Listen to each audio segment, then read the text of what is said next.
Nagsimula ang lahat sa isang wasak na larangan ng digmaan na puno ng mga bangkay ng mga mandirigma habang rumaragasa ang malakas na bagyo. Isang sugatang mandirigma ang mahigpit na humawak sa duguan niyang espada habang nakatingin sa isang maitim na figure sa di kalayuan. Ang kakaiba at nakakatakot na pinuno ng Sun and Moon Cult ay pinagmamasdan ng lahat habang may baliw na ngiti sa mukha. Bumitaw siya ng nakakakilabot na tawa at kinutya ang kalaban niya. Ikaw ang tinatawag nilang Sword Emperor. Si Nam Yung-shin ay halatang malubha na ang mga sugat. Hirap na hirap siyang huminga sa harap ng kalaban. Kahit naputulan na siya ng isang braso, tumanggi pa ring bumagsak ang matapang na pinuno ng Southern Sky Palace.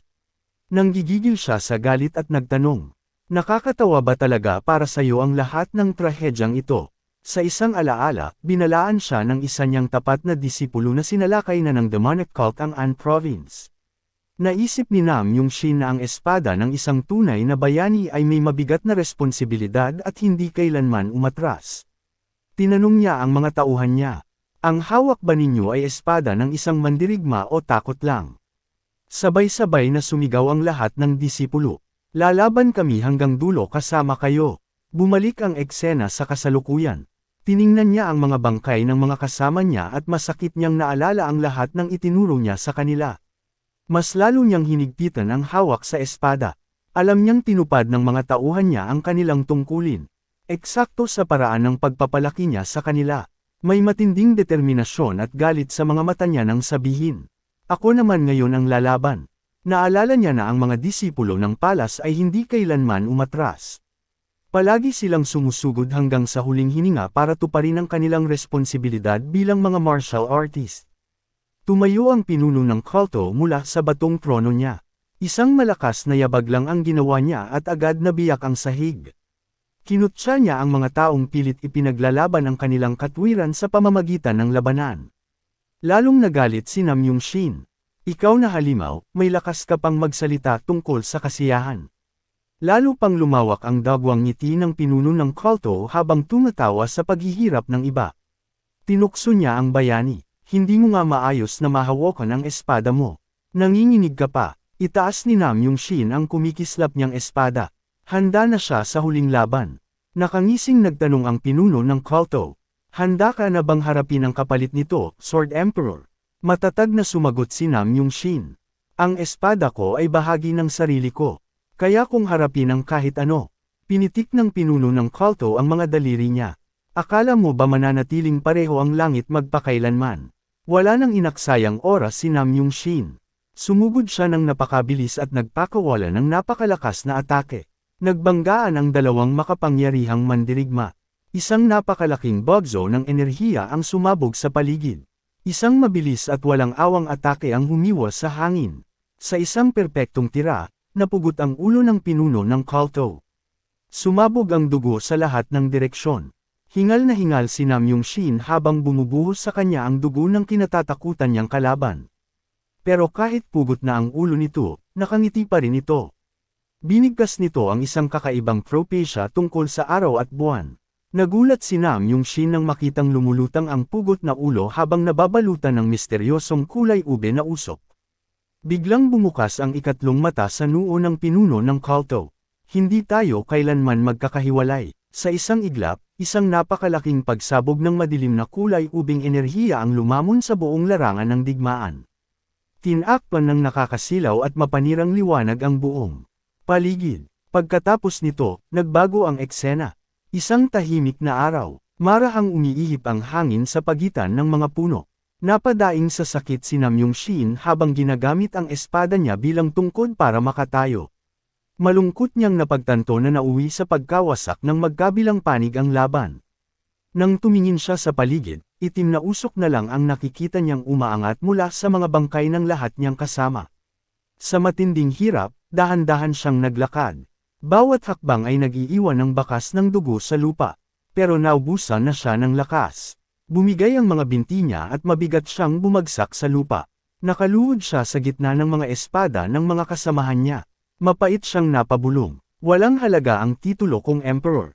Umiiyak siya sa sakit habang humihingi ng tawad sa mga disipulo niya. Patawad, hindi ko kayo naprotektahan. Puno ng luha at dugo ang mukha ng pagod na bayani habang tumitingala sa langit. Unti-unting naglaho ang may itim na ulap. Lumitaw ang isang maliwanag na sinag sa itaas. Tinitigan niya ang malinaw na langit at napagtantong iyon ang sumisimbolo sa hustisyang buong buhay niyang gustong ipaglaban. Habang nakatingin sa bughaw na kalangitan, napatanong siya sa sarili. May karapatan pa ba akong tumingin dito pagkatapos ng lahat ng kabigwang ginawa ko? Bigla siyang nagsuka ng napakaraming maitim na dugo. Umabot na siya sa sukdulan. Sa huli niyang mga iniisip, naisip niya, kung naging mas malakas lang sana ako kahit kaunti, baka naging iba ang lahat. Ipinikit niya ang mga mata niya. May pait sa puso niyang naitanong. Pagsisisi na lang ba ang natira sa espada ko? Biglang may tumawag sa pangalang Mamyong. Napagulat siyang nagising sa isang hindi pamilyar na lugar. Wala pa siyang oras para makapag-isip nang biglang lumitaw ang isang napakalaking lalaki. Walang awang sinipan nito si Mamyong habang nakahandusay siya sa lupa. Nakahandusay lang ang bida, litong-lito at walang maintindihan sa mga nangyayari sa paligid niya. Pasiga siyang pinagsabihan ng lalaking umaatake. Tamad kang bata, natutulog ka pa rin ba? Lalo siyang nalito sa sitwasyong kinakaharap niya. Bigla na naman siyang sinipan ng ubod lakas. Napadaing siya sa sakit. Wala siyang pagkakataong makaganti habang patuloy siyang sinisigawan ng malaking lalaki.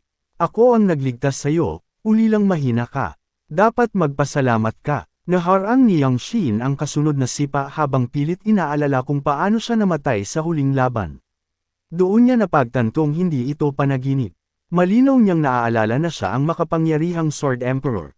Naalala rin niya ang lumulutang na ulo ng pinuno ng kulto. Napaisip siya kung hinamon ba ng kaluluwa nito ang langit. Muling sinubukan ng lalaki na sipin siya. Pero agad napansin ni Yang Shin na napakabagal ng galaw nito. Madali niyang inabot at mahigpit na sinalo ang paa ng lalaki sa ere. Tuluyang natulala ang malaking lalaki. Hindi siya makapaniwalang napigilan ng ganoon kadali ang atake niya. Pilit niyang hinayla pabalik ang paa niya. Pero sa kanya napansing napakalakas ng binata ngayon. Unti-unting tumayo si Yang Shin. Isang napakadilim at nakakatakot na aura ang bumalot sa kanya. Diretso niyang tinitigan ang lalaking kanina lang ay walang awang nananakit sa kanya. Matalim, malamig, walang emosyon, nakaramdam ang lalaki ng matinding killing intent. Namilog ang mga mata niya habang nanginginig sa takot.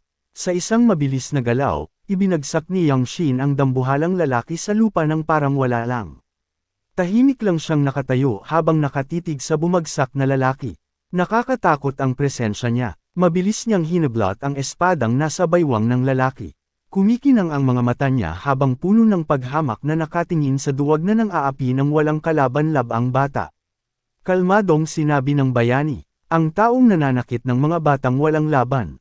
Walang karapatang magdala ng espada. Nagsimulang tumawa ang ibang mandirigmang nasa paligid. Pinagtawanan nila ang lalaking napahiya. Nakakahiya ka, natalo ka ng isang batang may sirang Meridians. Sa sobrang kahihiyan, napakagat ng ngipin ang lalaki. Nabaliw siya sa galit. Pasigaw niyang sinabi, sirang Meridians lang meron ka. Nabaliw ka na ba? Galit na galit siyang sumugod kay Yang Shin. Gusto niyang mabawi ang nawalang dangal.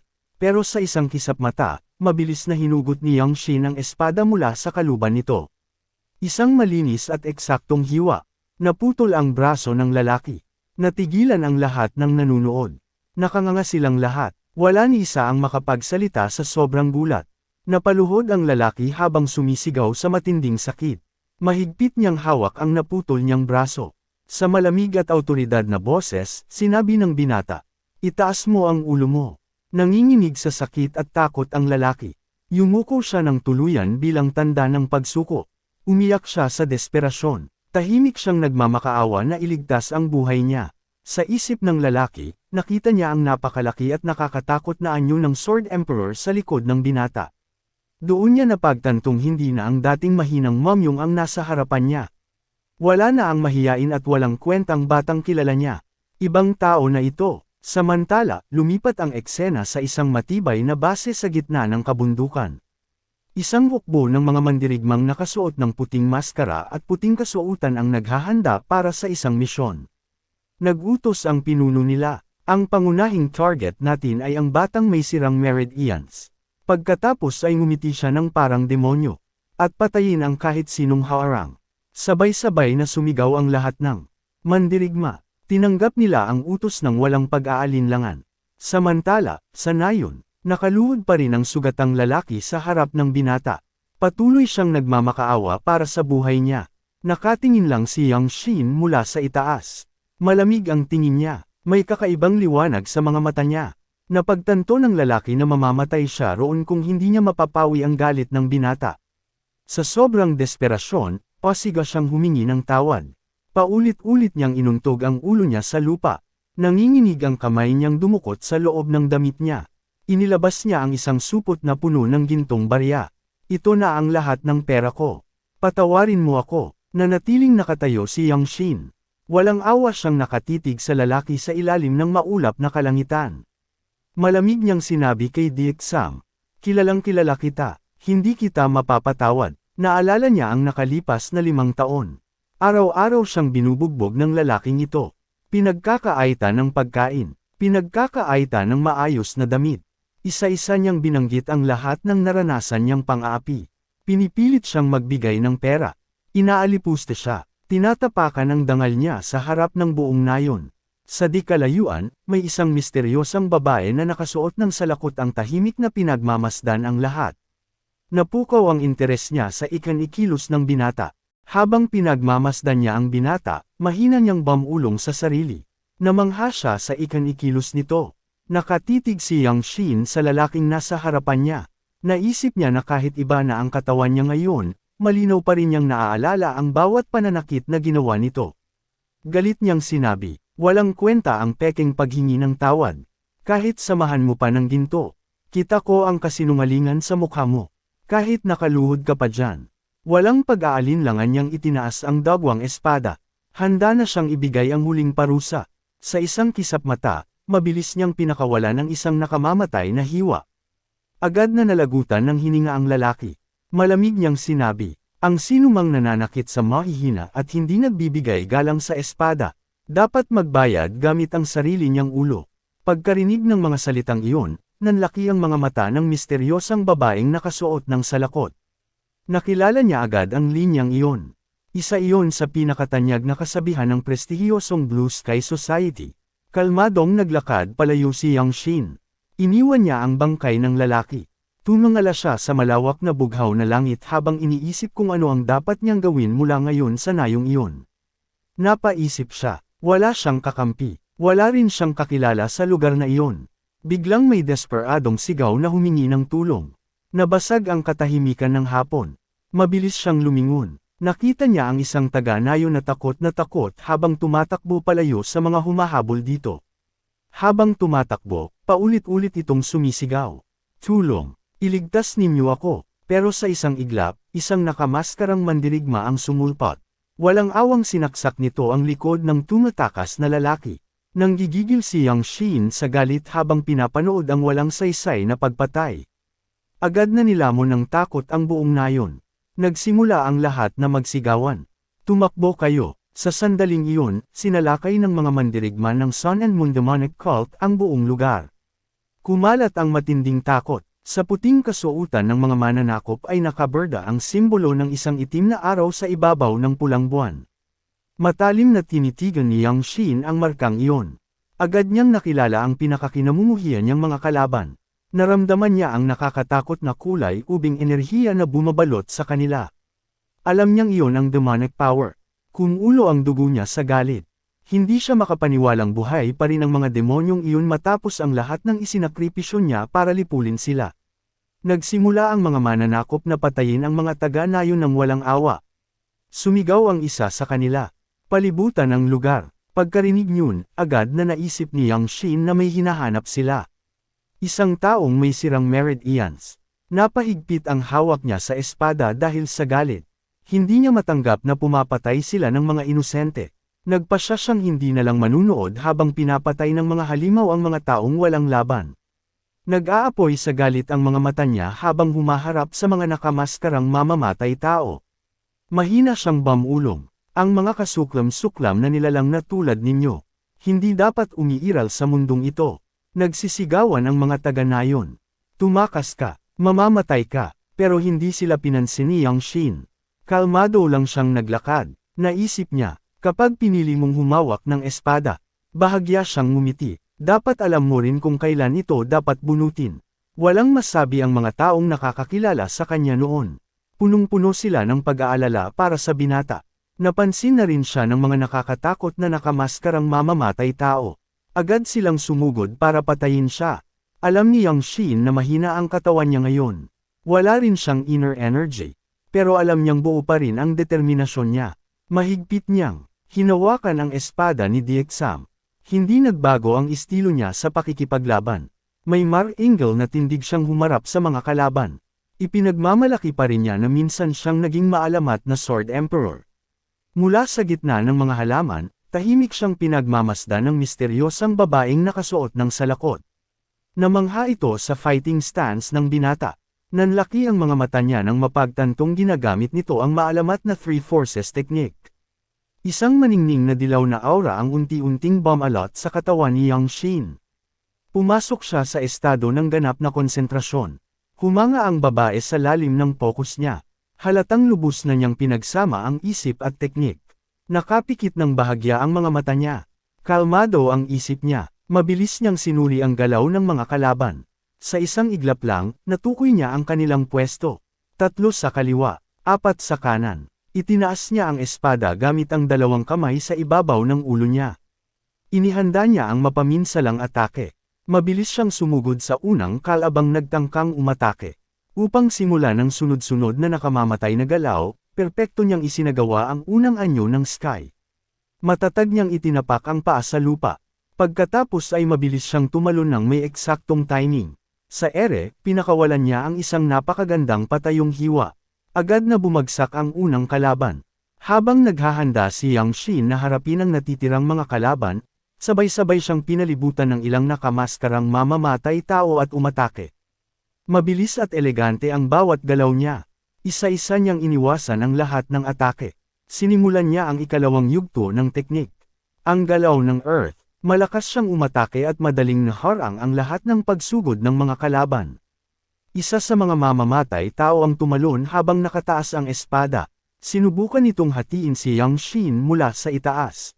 Kalmado lang ang bida. Hinintay niya ang eksaktong sandali ng paglapit ng kalaban. Bahagya siyang ngumiti. Pagkatapos ay isinagawa ang huling galaw ng sunod-sunod na teknik. Ang movement of man. Isang mapaminsalang paalang na hiwa ang pinakawalan niya. Tumagos ang espada sa dibdib ng kalaban habang nasa ere ito. Maayos niyang tinapos ang combat stance. Dumulas ng perpekto ang talam sa dulo ng atake. Napadaing ang kalaban sa sakit. Huli na nang mapagkanto nitong natalo siya sa nakakahiyang paraan. Bumagsak siya sa kanyang mga tuhod. Malubha ang sugat niya. Punong-puno ng paghamak ang tingin ni Yang Shin. Sa huling natitira nitong lakas, tiningnan siya ng kalaban. Halimaw. Seryoso lang siyang nakatingin, walang kahit kititing na awa sa mga kaaway. Pagkaraan ng ilang sandali, tuluyang bumagsak ang kalaban. Wala nang buhay, ganap na ang tagumpay ni Yang Shin. Naiwan siyang mag-isa sa gitna ng mga bangkay ng mga kalaban. Namangha ang babaeng nakasuot ng salakot. Napansin niyang basic technique lang ng Three Forces ang ginamit ng binata. Hindi siya makapaniwala, napakalaki ng likas nitong talento sa espada. Biglang nakaramdam si Yang Shin ng papalapit na presensya. Agad siyang lumingon. Sa bubong ng isang bahay, lumitaw ang panibagong grupo ng mga mamamatay tao.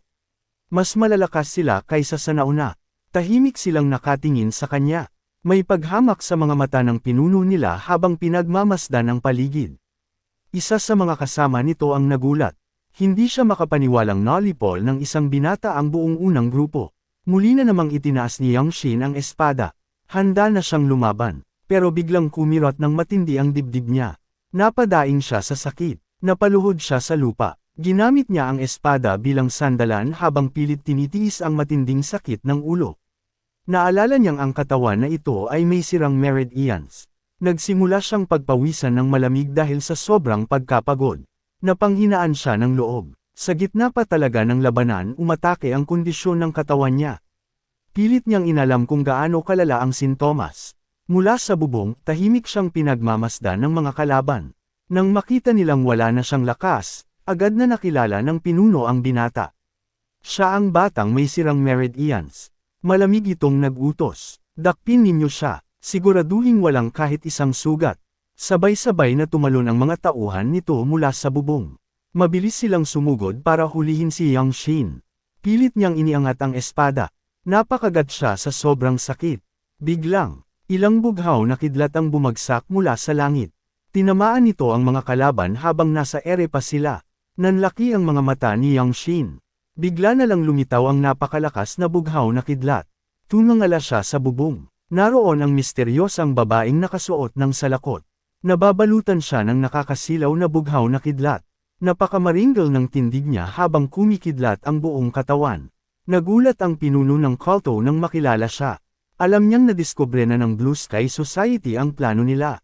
Pagkatapos ay marahan siyang lumapag sa harap ng mga mananakop. Handa niyang protektahan ang binata. Sumigaw ang pinuno ng kalaban.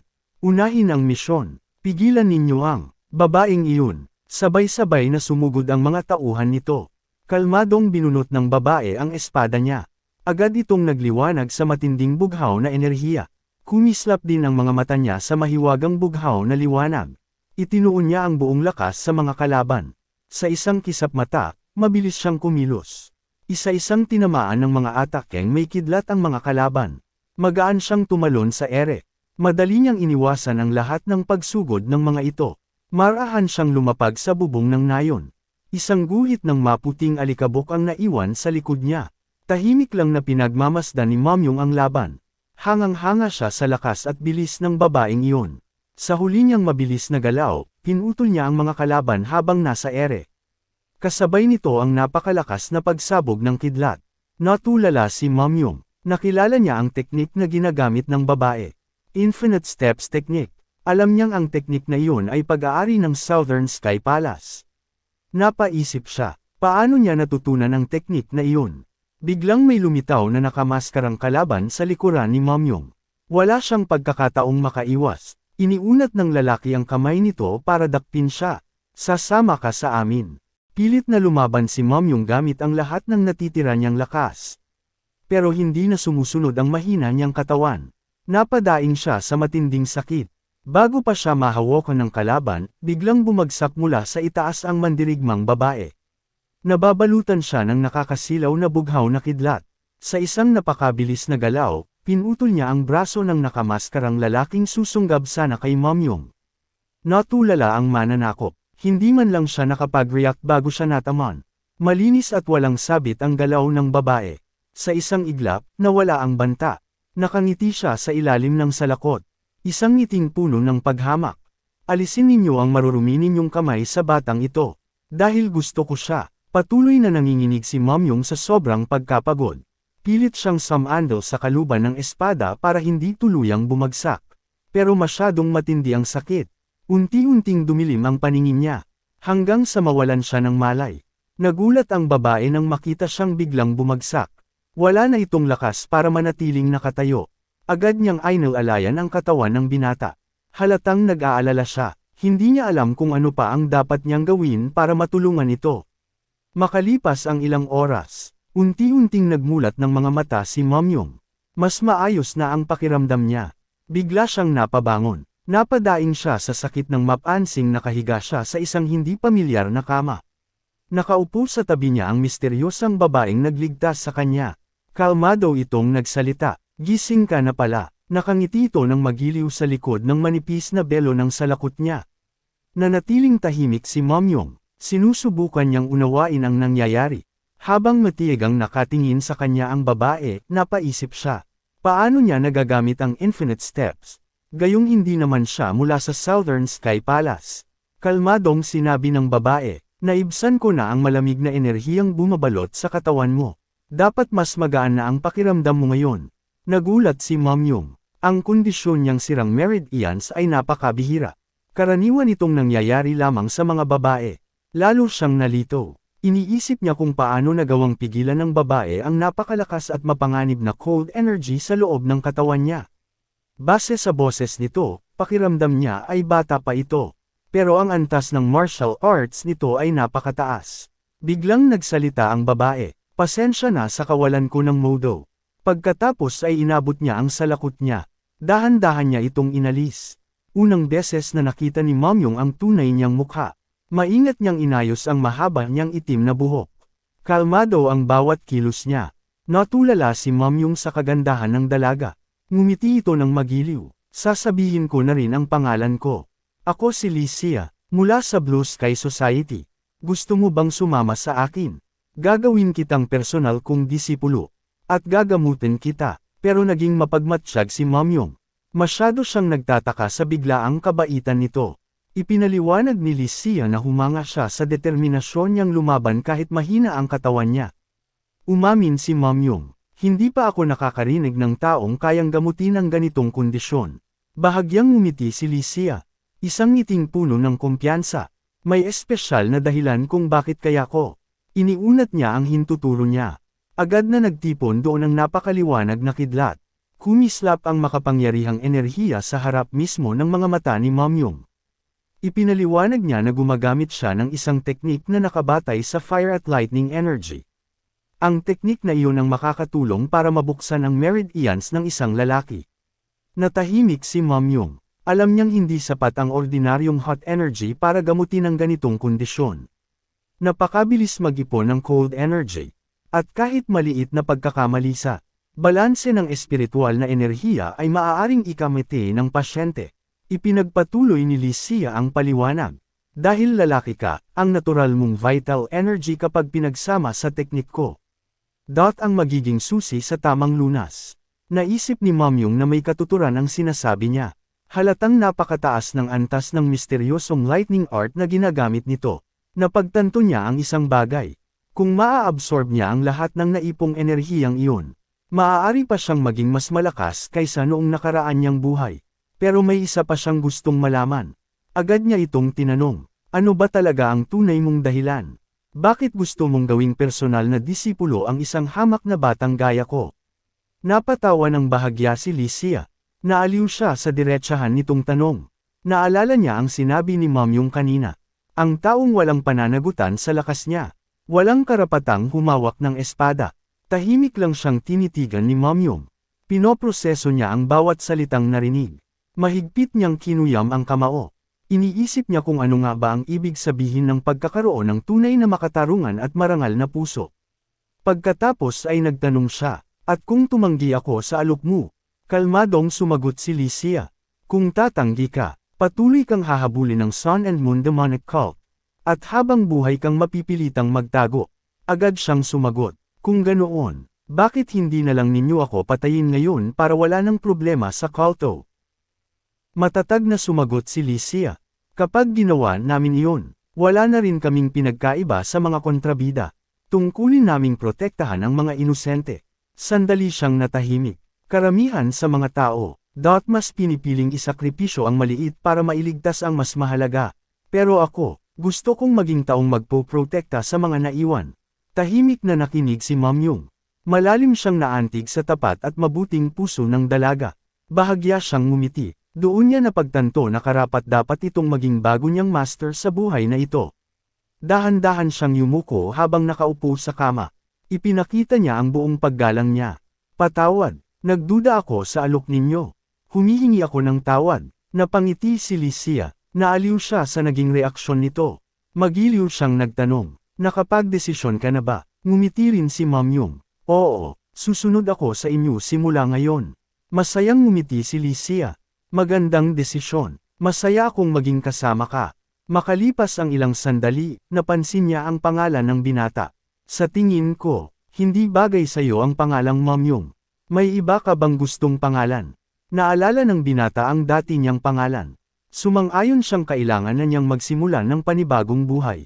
Ipinaliwanag ni Licia na makakatulong din ang bagong pangalan para makaiwas siya sa demonic cult. Matagal na nag-isip ang binata. Pinili niyang gamitin ang apelyidong Namgang, bilang paggalang sa katwiran at maluwalhating kasaysayan ng dati niyang tahanan. Para naman sa pangalan, pinili niya ang June, isang pangalang sumisimbolo sa pagtatapos ng lahat ng hindi niya natapos sa nakaraan niyang buhay. Dahan-daang binigkas ni Licia ang bagong pangalan. Namgang June, bahagya siyang ngumiti. Maganda, tumango ang binata. Mula ngayon, Namgang June na ang pangalan ko. Paulit-ulit na binigkas ni Lycia ang pangalan. Tila sinasanay niya ang sarili sa bago nitong pagkakakilanlan. Pagkatapos ay ngumiti siya ng maliwanag. Napakagandang pangalan para sa isang mandirigma. Umupo ng tuwid si Nam Gangjun sa kama. Handa na siyang formal na maging disipulo. Malakas niyang sinabi, ang disipulong Nam Gangjun ay handa nang magbigay ng formal na pagbati sa kanyang master. Malalim siyang yumuko. Isang pagbitong puno ng katapatan at lubos na paggalang. Magiliw at may pagmamalaking tiningnan siya ni Lycia. Halatang masaya siya sa naging panunumpa ng bago niyang disipulo. Nanatiling nakayuko si Nam Gangjun ng ilang sandali. Seryoso niyang ipinakita ang bigat ng pangakong ginawa niya. Masaya itong tinanggap ni Lycia. Pero maya-maya lang ay ngumiti siya ng malaki. Pero magsisimula na agad tayo. Ngayon na rin ang espesyal mong pagsasanay. Nagulat si Nam Gangjun. Napalunok siya. Ang bilis naman. Habang papalubog ang araw sa likod ng mga bundok at kinukulayan ng kulay rosas ang langit, nagsimula ang paghahanda para sa una niyang aralin sa templo. Ipinaliwanag ni Lycia, ang pundasyon ng lahat ng martial arts ay nagsisimula sa malalim na pag-unawa sa banal na kasulatan. Pagkatapos ay masigla siyang nagtanong, handa ka na bang matutunan ang sikat na True Heavenly Thunder Art? Dumating ang gabi, lumitaw ang napakagandang kalanggitang puno ng mga bituin. Naiilawan nito ang bubong ng templo.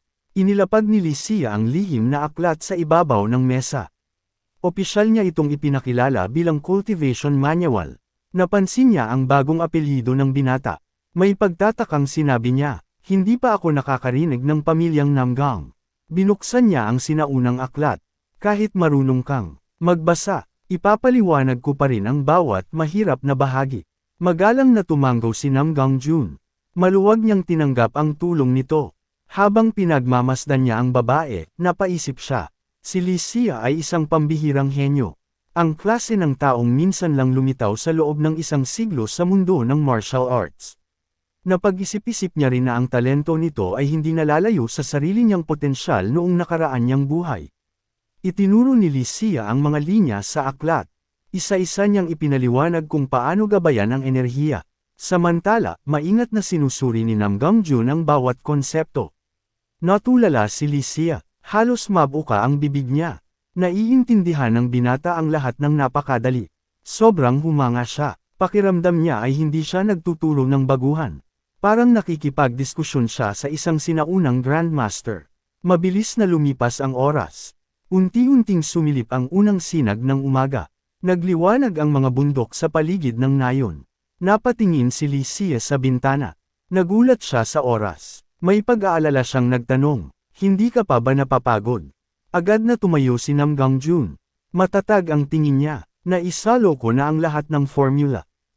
Gusto ko nang simula ng meditation. Napaisip si Lycia, alam niyang karaniwan, walang nakakaramdam ng internal energy sa unang pagsubok pa lang. Tumayo siya sa likod ng binata. Handa siyang umalalay kung may mangyaring mali. Mahina niyang sinabi, huwag mong ipilit ang sarili mo. Ipinikit ni Nam Gangjun ang mga mata niya. Buong konsentrasyon siyang nagsimulang huminga. Samantala, pinaalalahanan siya ng master niya. Kahit ang mga henyo, inaabot ng ilang araw bago maramdaman ang daloy ng enerhiya. Pero may napansin si Nam Gangjun. Ang panloob na istruktura ng bago niyang katawan ay kamangha-mangha. Higit pa sa inaasahan niya. Isang buong ikot lang ng malalim na paghinga. Agad niyang naramdaman ang paggising ng enerhiya. Napansin niyang napakalawak ng mga blood vessels niya. Naisip niya, sa mga alaala ko mula sa nakaraan, mabilis akong makakaabot sa tuktok. Biglang natulala si Lycia. Nagsimulang lumitaw ang maliliit na kidlat sa paligid ng katawan ng binata. Napasigaw siya sa sobrang gulat. Ang galing, puno pa ng cold energy ang katawan niya. Pero nagising agad ang true yang energy. Dahan-daang damilat si Nam Gangjun. Matagumpay niyang natapos ang una niyang breathing at meditation cycle. Masayang nagpalakpakan si Lycia. Halatang ipinagmamalaki niya ang bago niyang disipulo. Ang galing mo, talagang hindi ka panipaniwala. Maya-maya ay ngumiti siya. Subukan mong gayahin ang ipapakita ko. Itinaas niya ang kamao. Nagtipon dito ang maningning na bughaw na kidlat. Pinanood iyon ni Nam Gangjun. Napaisip siya, hindi ko dapat ipakita agad ang buong lakas ko sa iba. Pero agad din niyang binago ang isip niya. Pero wala akong dahilan para maglihim sa taong nagligtas sa akin. At sa sarili kong master. Muling natulala si Licia. Sa unang subok pa lang. Perpekto nang nagaya ng binata ang daloy ng kidlat. Napangiti siya ng malaki. Parang batang sobrang saya. Naisip niya, mukhang naubos ko na ang lahat ng swerte ko sa buong buhay. Nakahanap ako ng ganitong klaseng henyo. Pagkatapos ay nagsalita si Nam Gangjun. Gusto ko ring matuto ng sword techniques. At mga movement techniques. Agad namang sumang-ayon si Licia. Masigla niyang sinabi, Tara, pumunta tayo sa Great Blue Sky Society. Doon ka makakahanap ng mas marami pang martial arts. Na-excite si Nam Gangjun. Inaasam niyang makakita ng mga teknik na ibang-iba sa mga alam niya noong nakaraan. Alam niyang kung uulitin lang niya ang mga lumang martial arts, maaaring maulit din ang parehong trahedya. Kaya gumawa siya ng isang desisyon. Lilikha siya ng mga bagong teknik. Mga teknik na mas malakas kaysa sa ginamit niya sa nakaraan niyang buhay. Dala ang matibay na paniniwalang iyon. Sabay na nagsimula ang dalawa sa bagong paglalakbay.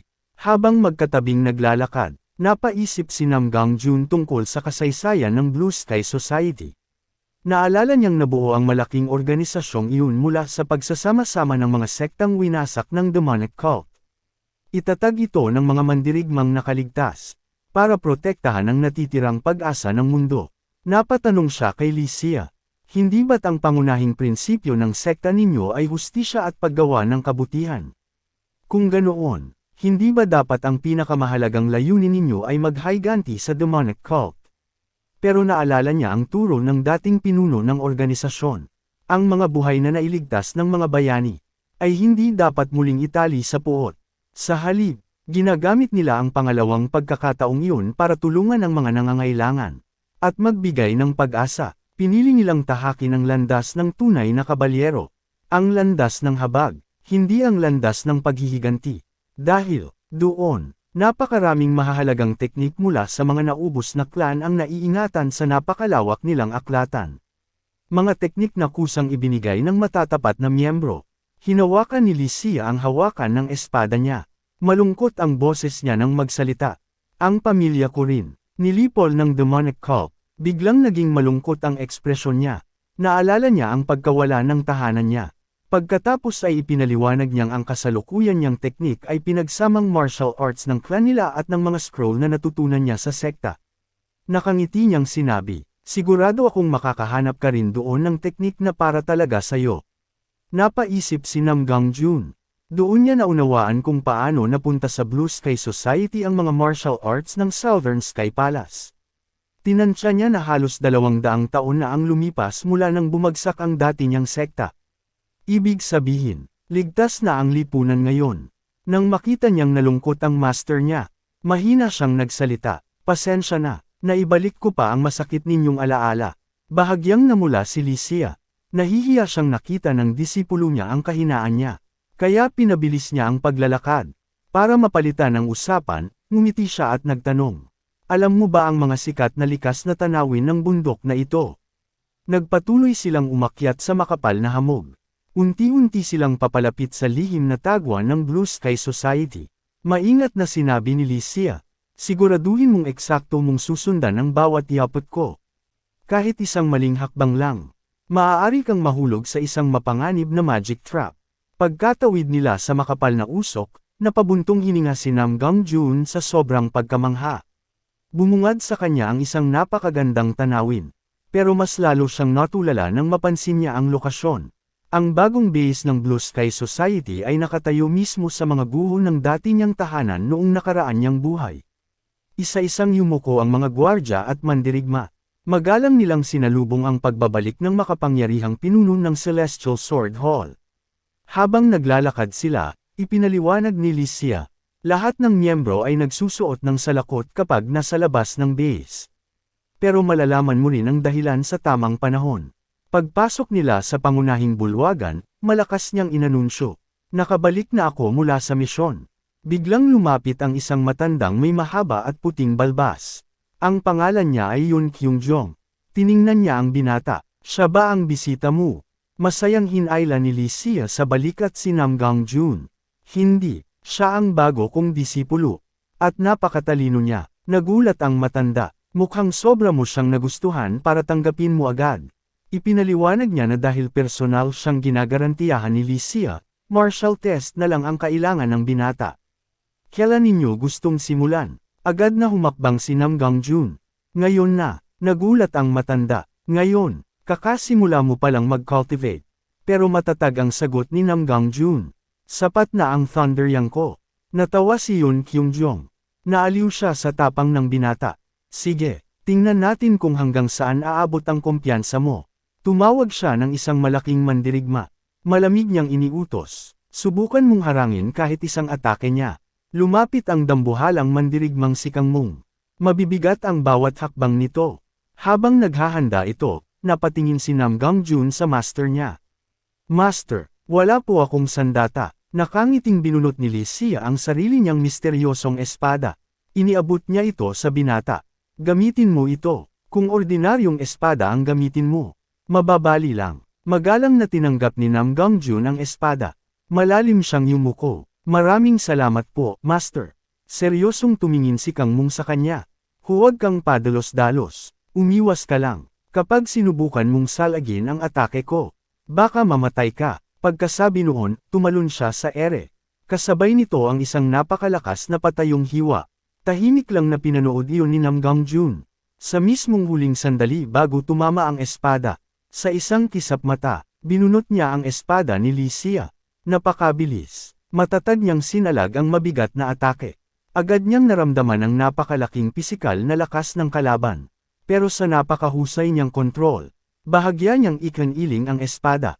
Dumulas ang atake ni Kang Mung sa gilid. Hindi man lang siya tinamaan. Sinamantala ni Nam Gangjun ang puwersa ng kalaban. Mabilis siyang umikot. Sa isang iglap, nasa likod na siya ni Kang Mung. Natulala ang dambuhalang mandirigma. Hindi siya makapaniwalang nailihis ng ganoon kadali ang pinakamalakas niyang atake. Biglang tumalon si Nam Gangjun. Naghanda siyang gumanti. Nakilala agad ng examiner ang galaw. Nagulat siya. Parehong-pareho ito ng teknik na ginamit niya kanina. Nakapagsalag siya sa tamang oras. Pero hindi pa rin siya makapaniwala. Marahan na lumapag si Nam Gangjun. Dumulas pa atras ang katawan niya. Perpekto ang balanse niya. Napakagat ng ngipin si Kang Mung. Nanginginig ang mga kamay niya dahil sa lakas ng naging banggaan. Humanga siya, sa kabila ng payat at mukhang mahinang katawan ng binata. Napakalakas. Pala nito, napagtanto niyang hindi lang iyon dahil sa lakas ng katawan. Tiningnan niya ang binata ng may paggalang. Naunawaan niyang pure sword energy ang ginamit nito. Masayang nagpalakpakan si Licia. Halos hindi na siya mapigilan sa saya. Nagtagumpay ang disipulo niya sa pagsalag at pagganti ng atake. Samantala, malalim ang iniisip ni Kang Mung. Hindi niya maintindihan kung paano nagawa ng binata ang lahat ng iyon gayong iisa pa lang ang cultivation method na natututunan nito. Napatingin siya sa lupa. Nakita niya ang mahahabang bakas ng pagdulas. Doon niya napagtanto ang mas nakakagulat na bagay. Siya mismo ang naitulak paatras ni Nam Gangjun. Tuluyan siyang natulala. Nalampasan siya ng isang baguhan. Napangiti siya. Mukhang ligtas ang kinabukasan ng sekta. Mula sa itaas, tahimik na pinagmamasdan ni Yun Kyung-jong ang lahat. Masaya siyang ngumiti. Kitang-kita niya ang pambihirang talento ni Nam Gangjun. Biglang nagulat ang dalawang mandirigma. Personal nang bumaba ang Ink Master para panuurin ang pagtatapos ng pagsusulit. Natawa si Licia, kapag nakita ito ng Supreme Leader. Baka agawin pa niya ang disipulo ko. Lumapit si Yun Kyung-jong kay Nam Gangjun. Magiliw siyang nagtanong, ano ang pangalan mo? Matatag na sumagot ang binata. Nam Gangjun. Ipinatong ng matanda ang kamay niya sa balikat ng binata. Mula ngayon, opisyal ka ng Cloud Level member ng Blue Sky Society. Masayang ngumiti si Licia. Bilasan mong umangat. Inaasahan kong makarating ka agad sa 4 Cloud Level. Lumapit si Kang Mung habang nakangiti. Sinimulan niyang ipaliwanag kung paano gumagana ang sistema ng mga ranggo batay sa Cloud Levels. Pagkatapos ay iniabot niya ang opisyal na badge ng Blue Sky Society. Tanggapin mo ito. Marami akong natutunan sa laban natin. Hinangaan ni Nam Gangjun ang marangal na ugali ng examiner. Tinatanggap nito ang pagkatalo ng patas. Walang galit, walang sama ng loob. Ibinalik niya ang espada sa kaluban. Pagkatapos ay magalang na yumuko. Maraming salamat po, Masayang nagtanong si Licia. Pwede na bang pumasok ang henyo kung disipulo sa Legendary Weapon Room? Tumango ang matanda bilang pagsang-ayon. Sa sobrang saya, hinayla ni Licia ang braso ni Nam Gangjun. Halos tumatakbo silang dalawa papunta roon. Pinagmasdan sila ng matanda habang papalayo. Napangiti siya, sa ilalim ng paggabay ni Licia. Siguradong mararating ng batang iyon ang tuktok ng mundo. Lumingon siya kay Kang Mung. Habang siya ang nagtuturo sa bata. Tayo naman ang bahala sa kailangan niya para sa paggaling. Naiwang mag-isa si Kang Mung. Nakatitig siya sa sarili niyang kamay. Paulit-ulit niyang binibigkas ang pangalan. Nam Gangjun. Ramdam pa rin niya ang kidlat na parang dumadaloy sa mga daliri niya. Hindi niya maintindihan kung paano nagawa ng binata ang ganoong kalakas na atake. Tinawag siya ng matanda, palitan mo na ang espada mo. Nalito si Kang Mung. Ha? Bakit po? Sinuri niyang mabuti ang espada niya. Nanlaki ang mga mata niya. May malaking bitik na pala ang hawakan nito. Napabuntong hininga siya sa gulat.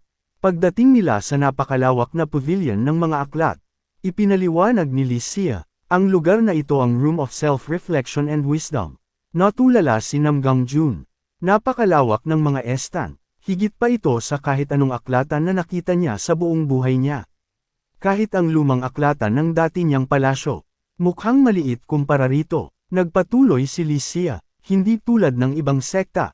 Malaya ang lahat dito na magbasa ng mga manual.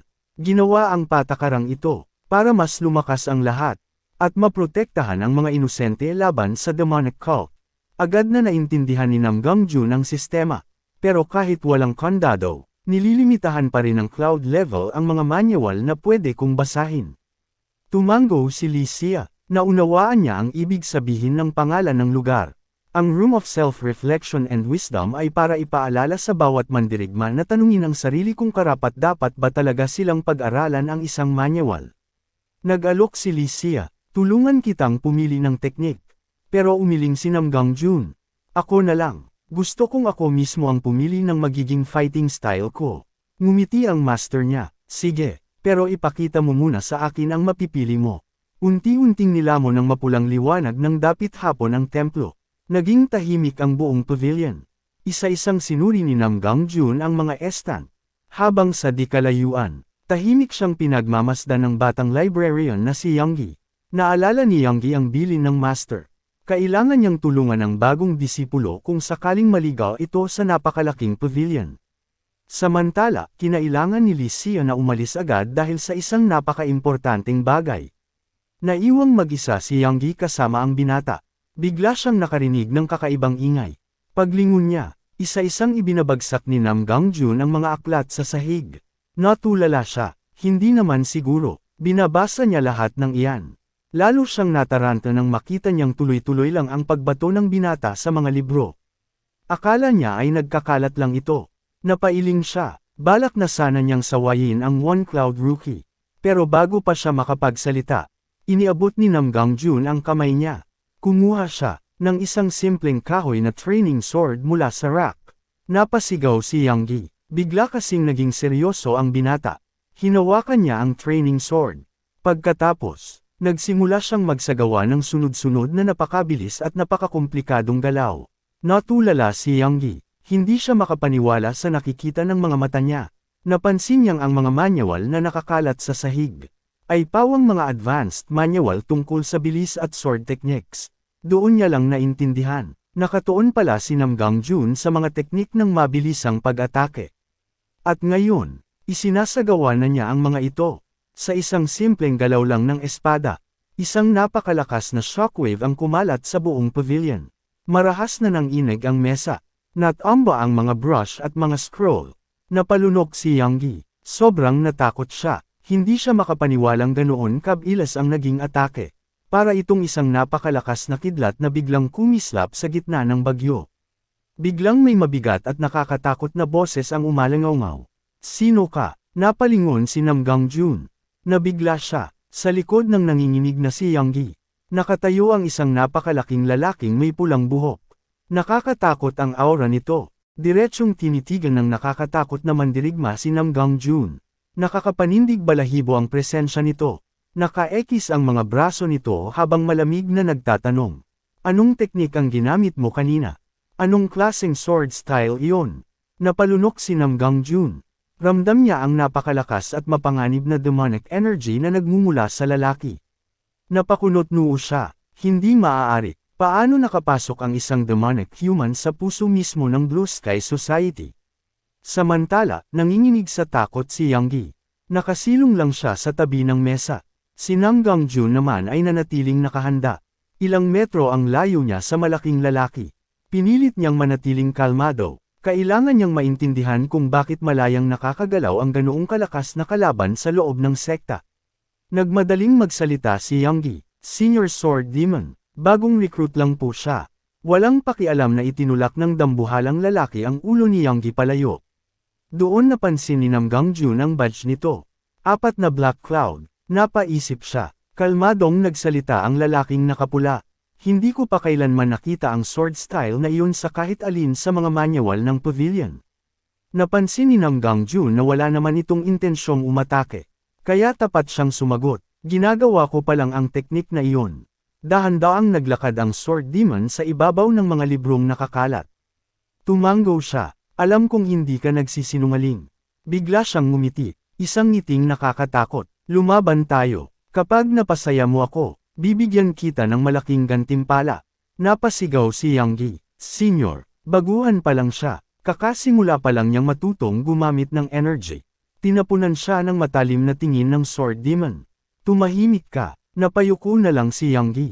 Sa isip niya, paulit-ulit siyang nagdarasal. Sana bumalik na agad si Master.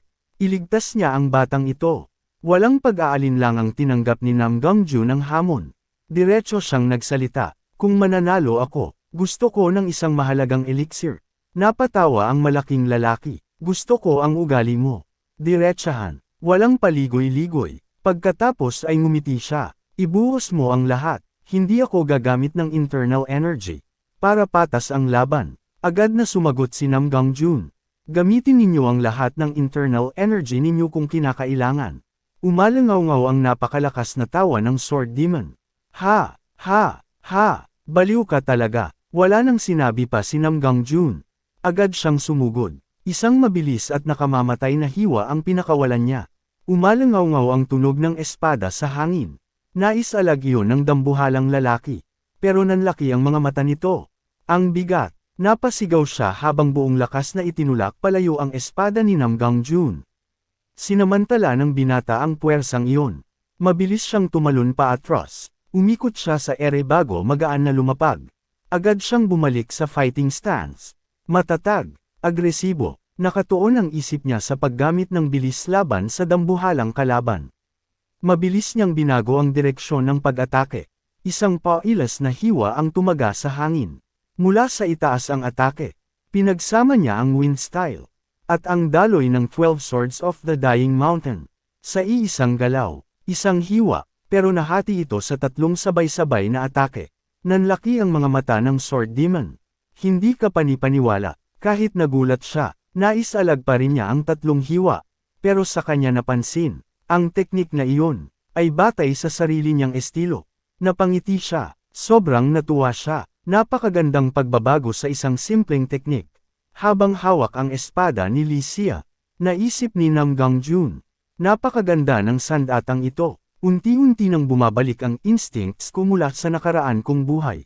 Pero alam niya rin ang katotohanan. Hindi, na magtatagal ang katawan niyang may sirang meridians. Kailangan niyang tapusin agad ang laban. Lalo niyang pinabilis ang bawat atake. Mas naging eksakto ang bawat galaw. Unti-unti niyang binabago ang haba ng bawat hakbang. Para makakuha ng mas magandang pwesto sa laban. Pinakawalan niya ang enerhiya niya. Inihanda niya ang legendary 13th form of Eternal Thunder. Ang bawat mabilis niyang hiwa ay nag-iiwan ng maningning na bakas ng kidlat. Kumislap ang buong pavilion. Nahirapang samalag ang sword demon. Naiilawan ng bughaw na kidlat ang buong silid. Bigla itong humalaklak. Ha! Ha! Ha! Ito na ang pinakamasayang laban sa buong buhay ko. Pero hindi natin nagsinam Gangjun. Buong konsentrasyon siyang naghanda. Oras na para sa huling atake. Matinding liwanag ang sumilay sa mga mata niya. Nakita niya sa isip ang eksaktong landas na tatahakin ng espada. Nahanap niya ang perpektong trajectory para sa susunod niyang teknik. Itinuring niyang isa ng tunay na kidlat ang kahoy niyang espada. Inihanda niya ang isang direkta at nakamamatay na pagsugod. Buong konsentrasyong tinipon ni Nam Gangjun ang lakas niya. Para siyang naging isang tunay na kidlat. Isang pagsugod na kayang batasin ang anumang harang. Itinuon niya ang lahat ng spiritual energy sa dulo ng training sword. Lalo pang lumiwanag ang enerhiya. Natagpuan ng batang henyo ang pinaka-epektibong paraan para ibuhos ang lahat ng naipon niyang lakas. Walang pag-aalinlangang pinakawalan ni Nam Gangjun ang 13th form. Isang napakalakas na bugzo ng kidlat ang hamati sa hangin ng pavilion. Sumabog ang napakalaking bughaw na kidlat. Nilamon nito ang sword demon sa gitna ng bulwagan. Pero biglang pumutok ang balat ng kamay ni Nam Gangjun. Damyugo ito. Hindi kinaya ng marupok niyang katawan ang bigat ng sarili niyang teknik. Samantala, napilitan ang sword demon na gamitin ang sarili niyang cultivation energy.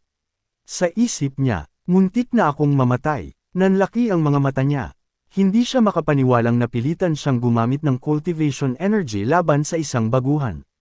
Parehong umatras ang dalawa, dumulas ang mga paa nila sa batong sahig. Unti-unting nawala ang usok mula sa banggaan. Matagal na tinitigan ng lalaking may pulang buhok si Nam Gangjun. Sa huli, wala siyang nagawa kundi kilalanin ang kakayahan nito. Ipinanganak ka talaga para sa espada. Isang pambihirang talento. Malalim na huminga si Nam Gangjun. Tahimik niyang sinuri ang resulta ng bago niyang teknik. Humanga ang sword demon. Napakaganda ng daloy ng teknik mo. Karapat-dapat itong maging high-level teknik. 13 anyo ba ang bumubuo rito? Natulala si Yanggi habang nakikinig. Nakangiting tumingin ang lalaking may pulang buhok. Ano ang pangalan ng teknik na iyon? Bahagyang ngumiti si Nam Gangjun. Kalmado niyang sinabi. Ang pangalan ng bagong teknik ko. 0.13 Lightning Bolts of the Celestial Flare. Halos matamba si Yanggi. Nakagawa ang isang rookie ng teknik na hindi bababa sa 3 cloud level. Natahimik ang sword demon. Matagal niyang pinagmasdan si Nam Gangjun. Pagkatapos ay ngumiti siya sa gilid ng labi. Nagustuhan kita. Sumali ka sa Inkwell Hall. Nalito si Nam Gangjun. Hindi niya inaasahan ang imbitasyong iyon. Biglang umalangaw ang isang matigas na boses. Anong nangyayari rito? Dumating si Licia. Diretso niyang tiningnan ang lalaking may pulang buhok. Simula kailan naging lugar ng pang-aagaw ng disipulo ang Inkwell Hall? Walang takot na sumagot ang sword demon. Nagustuhan ko lang ang bata. Wala naman sigurong masama kung yayain ko siya. Agad na hamarang si Licia sa harap ni Nam Gangjun. Galit niyang sinabi, lumayo ka sa disipulo ko. Biglang bumigat ang buong paligid. Nagbanggaan ang matinding fighting intent ng dalawa. Hinawakan ng lalaking may pulang buhok ang hawakan ng espada niya. Nakangisi siyang nagsalita. Ano, lalaban ka ba talaga? Nang makitang lalala ang sitwasyon. Kalmadong sumingit si Nam Gangjun. Tama na, sapat na. Nagulat ang lahat sa sumunod niyang sinabi. Tatanggapin ko ang imbitasyon. Natigilan silang lahat. Ipinagpatuloy niya. Bibisita ako sa Inkwell Hall. Pero sa tamang panahon, gusto kong paminsan-minsan ay maging training partner ng Hallmaster. Napatigil ang lalaking may pulang buhok. Hindi siya makapaniwala sa kapal ng mukha ng binata. Natulala rin si Licia. Maya-maya, malakas na humalaklak ang sword demon. Napaka-interesante mo talaga. Huwag mo lang akong paghintayin ng matagal. Pagkasabi noon, inihagis niya ang isang maliit na itim na kaong kahoy. Nasaluyon ni Nam Gangjun. Nakangisi siyang nagpaalam. Pagkatapos ay naglaho siya sa isang iglap. Naiwan sina Licia, Nam Gangjun, at Yanggi. Nakapamewang si Licia. Halatang inis na inis siya. Nakakairitang lalaki talaga. Napatingin siya sa kahon. Ano, naman iyan? Kalmadong sumagot si Nam Gangjun. Ang elixir na ipinangako niya. Ipinaliwanag ni Licia. White crane peel iyan. Napakaganda niyan para sa mga nagsisimula pa lang mag-ipon ng enerhiya. Napaisip si Nam Gangjun. Tungkol naman sa Inkwell Hall. Akala ko diretso na ako sa Heavenly Sword Hall. Umiling si Licia. Lahat ng bagong miyembro ay dumadaan muna sa trial period. Kailangan mong makipagkumpetensya sa iba. Hindi kita basta-basta maisasama sa hall ko hanggat hindi mo napapatunayan ang sarili mo. Mahigpit na isinara ni Nam Gangjun ang maliit na kahon. Matatag niyang sinabi, mananalo ako. Papasok ako sa Heavenly Sword Hall. Dumating ang gabi. Nababalot ng mahiwagang liwanag ng buwan ang buong Blue Sky Society. Sa loob ng silid niya, nagpasya si Nam Gangjun na lunukan ng energy pill para simulan ang cultivation niya. Biglang kumirot ng matindi ang dibdib ni Nam Gangjun. Napasandal siya sa kama. Napadaing siya sa sakit. Napagtanto niyang nagkaroon siya ng matinding convulsion matapos niyang lunukan ang elixir. Agad siyang umupo sa lotus position. Sinubukan niyang patatagin ang daloy ng internal energy niya. Ginamit niya ang burning niyang energy para maibsan ang matinding sakit. Dahil dito, lalo pang umunlad ang True Thunder yang art niya habang nakatuon siya sa unang energy point. Matapos ang napakasakit na proseso, halos maubos ang lakas niya. Humiga siya sa kama, nagpahinga ang marupok niyang katawan. Alam niyang hindi siya pwedeng magmadali, kaya nagpasya siyang ituon muna ang oras sa pagpapalakas ng pisikal niyang katawan. Kinabukasan, sumikat ang araw, panibagong araw na naman ng matinding pagsasanay. Nagsimula ng magsanay ang mga batang mandirigma ng sekta. Sunod-sunod nilang hinampas ang mga kahoy na poste. Isang matandang may mahabang puting buhok ang nakangiting nagmamasid. Humanga siya sa dami ng mahuhusay na bagong recruit. Masaya siyang makita ang napakaraming kabataang nagsisikap sa training ground. Biglang nagsalita ang isa niyang kasama. Sino ang batang iyon? Itinuro niya ang isang dalaga. Ipinakilala ng matanda si Dan Soha. Isa siya sa pinakamahuhusay. May potensyal siyang maging hallmaster. Tumango ang binata. Magaling nga siya. Pero parang may isa pang mas kahangahangang henyo. Napalingon ang matanda. Sa di kalayuan, nakita niya si Nam Gangjun. Pero puro physical training lang ang ginagawa nito. Napakunot-noo ang binata. Ganyan lang ang ginagawa niya. Akala ba niya mananalo siya sa placement test sa ganyang ensayo? Dapat natutunan na niya ang mga basic bago pa siya pumunta rito. Ngumiti lang ang matanda. Malalaman natin ang sagot kapag nagharap na sila. Pagkatapos ay inanunsyo niya na ang placement test ay gaganapin sa pamamagitan ng malaking martial duel ng mga bagong recruit. Lumipas ang 3 araw. Handa na ang buong arena. Punong-puno ng mga mandirigma ang mga upuan. Lahat ay naghihintay sa pagsisimula ng laban. Isa-isang dumating ang mga hallmaster at mga elder. Umupo sila sa espesyal na tribuna. Lumapit ang opisyal na referee. Katahimikan. Magsisimula na ang unang martial duel. Isang malaking gong ang malakas na pinatunog. Umalangaw-ngaw ang tunog nito sa buong arena. Binuksan ng hukom ang scroll. Dan Soha, Nam Gangjun, lumapit kayo. Lumapit ang dalaga. Kumpiyansa siyang nagsalita. Hindi kita pagbibigyan dahil lang mas bata ka. Bunutin mo na ang espada mo. Bahagyang ikaniling ni Nam Gangjun ang ulo niya. Walang emosyon siyang sumagot. Hindi na kailangan. Agad na nena si Dan Soha. Ang yabang mo. Binunot niya ang espada, mabilis siyang sumugod. Isang malamig at eksaktong atake ang pinakawalan niya. Tahimik lang na pinagmasdan ni Nam Gangjun ang papalapit na espada. Sumiklab ang malakas na tunog ng bakal. Nagbanggaan ang dalawang sandata. Nanlaki ang mga mata ni Dan Soha. Hindi siya makapaniwala. Naisalag ng binata ang perpekto niyang atake. Nang hindi man lang binubunot ang espada nito sa kaluban. Malakas na inanunsyo ng referee. Ang panalo. Nam Gangjun, nabigla ang buong arena. Hindi sila makapaniwalang ganoon kadaling natalo si Dan Soha. Isa-isang nagtanong ang mga tao. Sino ba talaga ang batang iyon? Napansin ng lalaking may pulang buhok na mas lalo pang humusay si Nam Gangjun. Nakangiting tumanggaw si Lycia. Halatang hindi siya nagulat. Samantala, tulala lang si Dan Soha. Hindi pa rin siya makapaniwalang natalo siya ng ganoon kadali. Kalmadong naglakad pabalik si Nam Gangjun. Isang galaw lang ang kinailangan niya para manalo. Wala nang inaksayang oras ang referee. Agad niyang inanunsyo ang susunod na laban. Naging maingay ang buong arena. Lumapit ang isang binatang may pilak na buhok. Agad siyang nakakuha ng atensyon ng lahat. Nagbulungan ang mga tao. Siya ang sumisikat na henyo ng Shangxi. Marahan siyang pumasok sa gitna ng arena. Punong-puno ng kumpiyansa ang bawat hakbang niya. Opisyal nang nagsimula ang laban. Mabilis na sumugod ang kalaban. Nakataas ang espada nito, pero nainas ito nang makitang hindi man lang binunot ng binatang may pilak na buhok ang espada niya. Kahit nasa kaluban pa ang sandata, madali niyang hinarang ang atake. Perpekto ang timing. Sa isang kisap mata, umikot siya ng napakabilis. Wala nang nagawang reaksyon ang kalaban. Bigla nitong naramdaman ang dulo ng kaluban na nakatutok sa leeg niya. Malamig ang tingin ng Baekri Chang. Kitang-kita ang napakalaking agwat ng lakas nila. Pagkatapos ay bahagya siyang lumingon sa gilid. Tila may hinahanap siyang tao sa gitna ng mga manunood. Sumabog sa hiyawan ng buong arena. Isang simpleng galaw lang. At panalo na agad. Itinaas ng hukom ang kamay niya. Malakas niyang inanunsyo. Ang panalo ay si Baekri Chang. Umalangaw-ngaw ang malakas na palakpakan sa buong arena.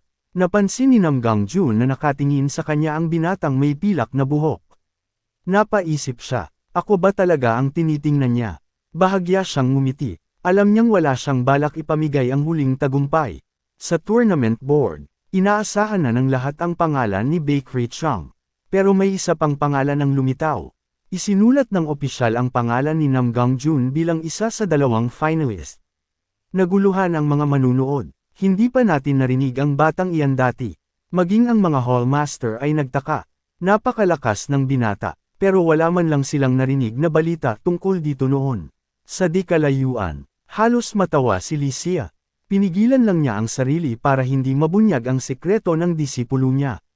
Masaya siyang naglakad. Natural lang na malakas siya. Ako ang master niya. Dumating ang araw ng Grand Finals. Magkaharap sina Nam Gangjun at Baekri Chang sa gitna ng arena. Seryosong pinagmasdan ni Baekri Chang ang kalaban niya. Pilit niyang inuunawa ang misteryo ng binata. Kahit mukhang mahina ang katawan nito, ramdam niyang napakalaki ng nakatagong potensyal nito. Ang sword energy na ipinakita ni Nam Gangjun sa mga nakaraang laban ay tunay na nakakatakot, matulis, at karapat-dapat sa isang tunay na master. Pero sa isip ni Baekri Chang, hindi ako pwedeng matalo. Naalala niya ang sakripisyo ng clan nila. Sumumpa siyang mananalo. Para sa paghihiganti, lumapit ang isang dambuhalang mandirigma sa 2 finalist. Handa na ba kayo? Nagpakilala siya. Ako si Dan Jun. Ako ang magiging referee ng final. Seryosong humarap si Nam Gangjun. Nakatuon ang lahat ng atensyon niya sa kalaban. Tumango ang referee. Sana wala kayong pagsisihan pagkatapos ng laban. Itaas niya ang kamay. Isang senadoryas lang. At nagsimula ang grand final. Nakatutok ang buong arena sa kanilang dalawa. Ipinatong ni Baekri Chang ang kamay niya sa hawakan ng espada. Naalala niya ang balita tungkol kay Nam Gangjun. Ang sabi, ang specialty raw nito ay heavy sword. Matatag siyang humakbang. Inihanda niya ang katawan niya. Pagkatapos ay mabilis na sumugod. Ayaw niyang bigyan ng pagkakataon ng kalaban na maunang umatake. Buong lakas niyang pinakawalan ng unang hiwa. Kalmado lang si Nam Gangjun. Pinagmasdan niya ang direksyon ng espada. Sa isang napakagandang galaw, bahagya niyang iniyuko ang katawan paatras. Madali niyang naiwasan ang atake. Nanlaki ang mga mata ni Baekri Chang. Hindi siya makapaniwalang ganoon lang kadaling naiwasan ang buong atake niya. Sa isang kisap mata, binago ni Nam Gangjun ang sentro ng timbang niya. Bigla niyang ginamit ang mabilis na lightning technique. Nagulat si Baekri Chang sa sobrang bilis nito. Doon niya napagtanto ang katotohanan. Hindi pala heavy sword ang gamit niya. Isa itong napakabilis na sword style. Isang malakas na pagsabog ng kidlat ang umalangaw-ngaw sa buong arena. Marahas na nagbanggaan ang 2 espada. Hirap na hirap si Baekri Chang na salagin ang bigat ng banggaan. Napaisip siya, paano nagkaroon ng ganitong kalakas na puwersa ang payat niyang katawan? Pilit niyang itinulak pabalik ang espada, pero nagsimula ng mabitak ang sarili niyang sandata. Natahimik ang buong arena, walang sino man ang nagsalita. Napansin ni Baekri Chang ang bitik sa espada niya. Napabuntong hininga siya, pagkatapos ay tumingin siya kay Nam Gangjun. Noon ba, heavy sword ang ginagamit mo? Bakit napakabilis na ng espada mo ngayon? Bahagyang ngumiti si Nam Gangjun. Sa mundo ng martial arts, kailangan may tinatago kang alas. Napatawa ng mahina si Baekri Chang. Lalo siyang humanga. Napagtanto niyang wala na siyang pag-asang ipagpatuloy ang laban. Kaya, kusang loob niyang inamin ang pagkatalo. Magalang na yumuko si Nam Gangjun. Maganda ang naging laban natin. Sumabog sa hiyawan ng buong arena. Ipinagdiwang ng lahat ang kahangahangang final. Namangha ang mga master. Lahat ng laban ni Nam Gangjun. Natapos sa iisang atake lang. Nakangiting pinagmamasdan ni Li Xia ang disipulo niya. Alam niyang napakalaki pa ng potensyal nito. Itinaas ng referee ang kamay ni Nam Gangjun. Malakas niyang inanunsyo, ang Grand Champion ng tournament. Si Nam Gangjun, bahagyang tumanggo ang binata, may munting ngiti ng kasiyahan sa labi niya. Nakamit na niya ang gusto niyang tagumpay. Lumapit si Dan Jun, binati niya ang bagong kampyon. Iniabot niya ang isang itim na kahon. Ito ang opisyal mong gantimpala. Binuksan ni Nam Gangjun ang kahon. Sa loob nito ay may isang napakabihirang 300 taong gulang na medicinal root. Isang kayamanan na kayang magbigay ng napakalaking enerhiya. Magalang siyang yumuko. Maraming salamat. Wala siyang ipinakitang labis na saya. Nagulat si Dan Jun. Hindi niya inaasahang magiging ganoon kakalma ang binata sa harap ng napakahalagang gantimpala. Sinubukan pa ni Master na kumbansihin si Nam Gangjun. Sumali ka sa hall namin. Isa kami sa 3 pinakamalakas na hall sa buong sekta. Biglang sumingit ang isa pang hall leader na nakaitim. Mas bagay siya sa hall ko. Doon siya pinakamabilis lalakas. Tahimik lang na nakinig si Nam Gangjun. Sa isip niya, iisa lang ang layunin niya. Ang umabot sa pinakataas ng Blue Sky Society. Kailangan niyang maging pinakamalakas. Doon lang siya magkakaroon ng kakayahang harapin ang demonic cult. Kaya nagtataka siya. Bakit ba sobrang pinipilit nila akong kunin? Biglang lumitaw ang lalaking may pulang buhok. Wala nang pag-uusapan. Pumayag na siyang sumali sa hall ko. Isa pang matipunong hall leader ang humakbang. Tinapik niya ang dibdib niya. Kapag sumali siya sa combat hall ko, ako mismo ang susuporta sa kanya. Maya-maya, nagsimula ng magtalo ang lahat. Palakasan sila ng boses. Bawat isa'y pilit na inaakit si Nam Gangjun. Sa hall ko siya. Hindi, sa hall namin. Kami ang pinakamaganda para sa kanya. Napakamot na lang sa ulo si Nam Gangjun. Magalang siyang yumuko. Maraming salamat po sa inyong lahat. Pero nakapagdesisyon na po ako. Natahimik ang lahat. Malinaw niyang sinabi, pipiliin ko ang Heavenly Sword Hall. Agad na napatingin ang lahat kay Li Xia. Nanday ka, nauna mo kaming lamangan. Nakangisi lang si Li Xia. Disipulo ko na siya noon pa. Napabuntong hininga ang ibang hall leader. Wala na silang magagawa. Totoo rin namang bagay kay Li Xia ang enerhiyang inilalabas ni Nam Gangjun. Magalang na yumuko ang binata. Master, hinihiling ko po ang pahintulot na makapasok sa bago kong tahanan. Nakangiting tumanggo si Li Xia. Malugod kitang tinatanggap sa Heavenly Sword Hall. Lumipas ang ilang araw. Sa wakas, nakarating si Nam Gangjun sa Heavenly Sword Hall. Nakatayo ito sa tuktok ng isang mahiwagang bundok. Pero pagkapasok pa lang niya, may kakaiba na siyang naramdaman. Bigla siyang pinalibutan ng ilang veteranong disipulo. Lahat sila ay may hawak na espada. Hinarangan nila ang daraanan niya. Lumapit ang leader ng grupo. Nakangisi ito. Marami na kaming narinig tungkol sa bilis ng espada mo. Dahan-dahan niyang binunot ang sarili niyang espada. Tingnan natin kung totoo nga. Ngumiti siya ng may pang-aasar. Gusto kong makita mismo kung gaano ka talaga kalakas. Mayabang niyang tiningnan si Nam Gangjun. O baka puro tsamba lang ang mga panalo mo. Bahagyang ngumiti si Nam Gangjun. Ang tunay na swordsman, sa espada nagsasalita. Agad niyang hinawakan ang hawakan ng espada niya. Tinanggap niya ang hamon. Sa isang elegante at mabilis na galaw. Binunot niya ang kumikislap niyang espada. Halika, mauna ka. Diretso niyang tiningnan ang kalaban. Walang kahit kititing na takot sa mga mata niya. Sumugod ang veteranong nakasuot ng asol. Buong lakas niyang pinakawalan ng unang atake. Humadyabis ang espada. Umikot ang malalakas na bugzo ng hangin. Pero napakagaan ng galaw ni Nam Gangjun. Napaka-perpekto ng footwork niya. Sa isang kisap mata, ginamit niya ang legendary Infinite Steps. Sunod-sunod na after image ang naiwan sa likod niya. Nanlaki ang mga mata ng veterano. Hindi maaari. Infinite Steps, hindi pwedeng magamit ng ganito kaperpekto ng isang bagong recruit. Mula sa bubong, pinagmamasdan sila ni Li Xia. Alam niyang bahagi iyon ng initiation test. Sinusubok nila ang bagong miyembro.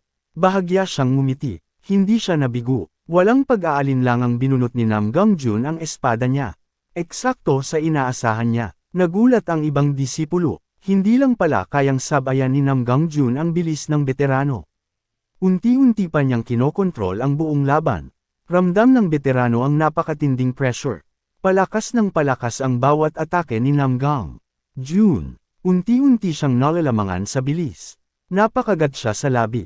Hindi ka panipaniwala. Ganito kalakas ang isang katawan na halos walang internal energy. Doon niya tuluyang naintindihan. Kaya pala siya piniling disipulo ni Lycia. Napangiti siya. Mas lalo siyang nangganyo. Mahigpit niyang hinawakan ang espada. Gusto kong malaman ang limitasyon mo. Pero bago pa sila makapagpatuloy, biglang nagsalita si Lycia. Tama na. Itigil ninyo ang laban. Agad na ibinalik ng veterano ang espada niya sa kaluban. Nakangiti siyang tumingin kay Lycia. Master, masyado kayong nag-aalala sa disipulo ninyo. Pagkatapos ay humarap siya kay Namgang June. Sa susunod, mag-training tayo gamit ang heavy sword. Ngumiti ang veterano. Ako si Gang June M. Masaya akong naging kakampi kita. Magalang na yumuko si Namgang June. Isang malaking karangalan po ang makilala kayo, Senior. Mabilis na kumalat ang balita tungkol sa pagdating ng bagong kampyon sa buong Heavenly Sword Hall. Isa-isang lumapit ang ibang disipulo. Namamangha silang nagkwentuhan. Totoo bang isang atake lang ang kailangan niya sa bawat laban? Malugod nila siyang tinanggap. Nagkasundo silang lahat. Napakatalino ng bunso natin. Marami tayong matututunan sa kanya. Dumating ang gabi. Nababalot ng katahimikan ng buong kabundukan. Mag-isa si Namgang June sa silid niya. Bigla na naman siyang inatake ng matinding convulsion. Mas lumalala na ito. Napawisan siya ng malamig. Napagtanto niyang lalo pang lumalakas ang malamig na yin energy sa loob ng katawan niya. Isa lang ang paraan para mabuhay. Kailangan niyang pigilan ito gamit ang yang arts hanggang hamupa ang sakit. Biglang bumukas ang pinto. May isang taong mabilis na pumasok. Isang mainit na kamay ang dumampi sa likod niya. Punong-puno ito ng dalisay na enerhiya. Unti-unting hamupa ang matinding init sa loob ng katawan niya. Pagkaramdam pa lang niya sa pamilyar na enerhiya, alam na agad niya kung sino iyon. Master, si Lycia. Buong konsentrasyon niyang ginabayan ang healing energy.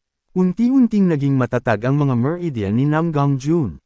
Napabuntong hininga siya. Maraming salamat po. Mahina siyang ngumiti. Sumagot si Lycia. Naramdaman ko ang pagbabago ng enerhiya mo.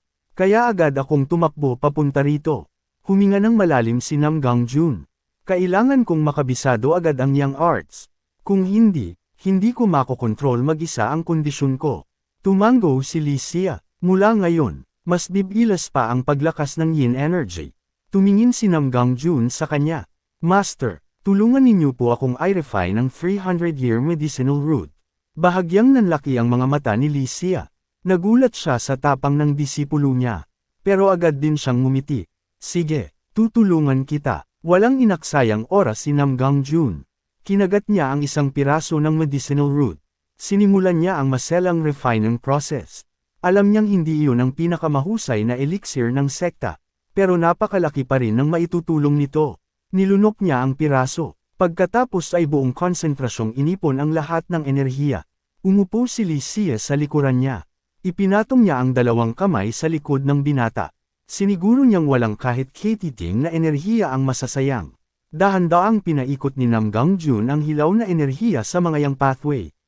Para hindi masira ang mga meridian niya, biglang sumiklab ang napakaliwanag na aura.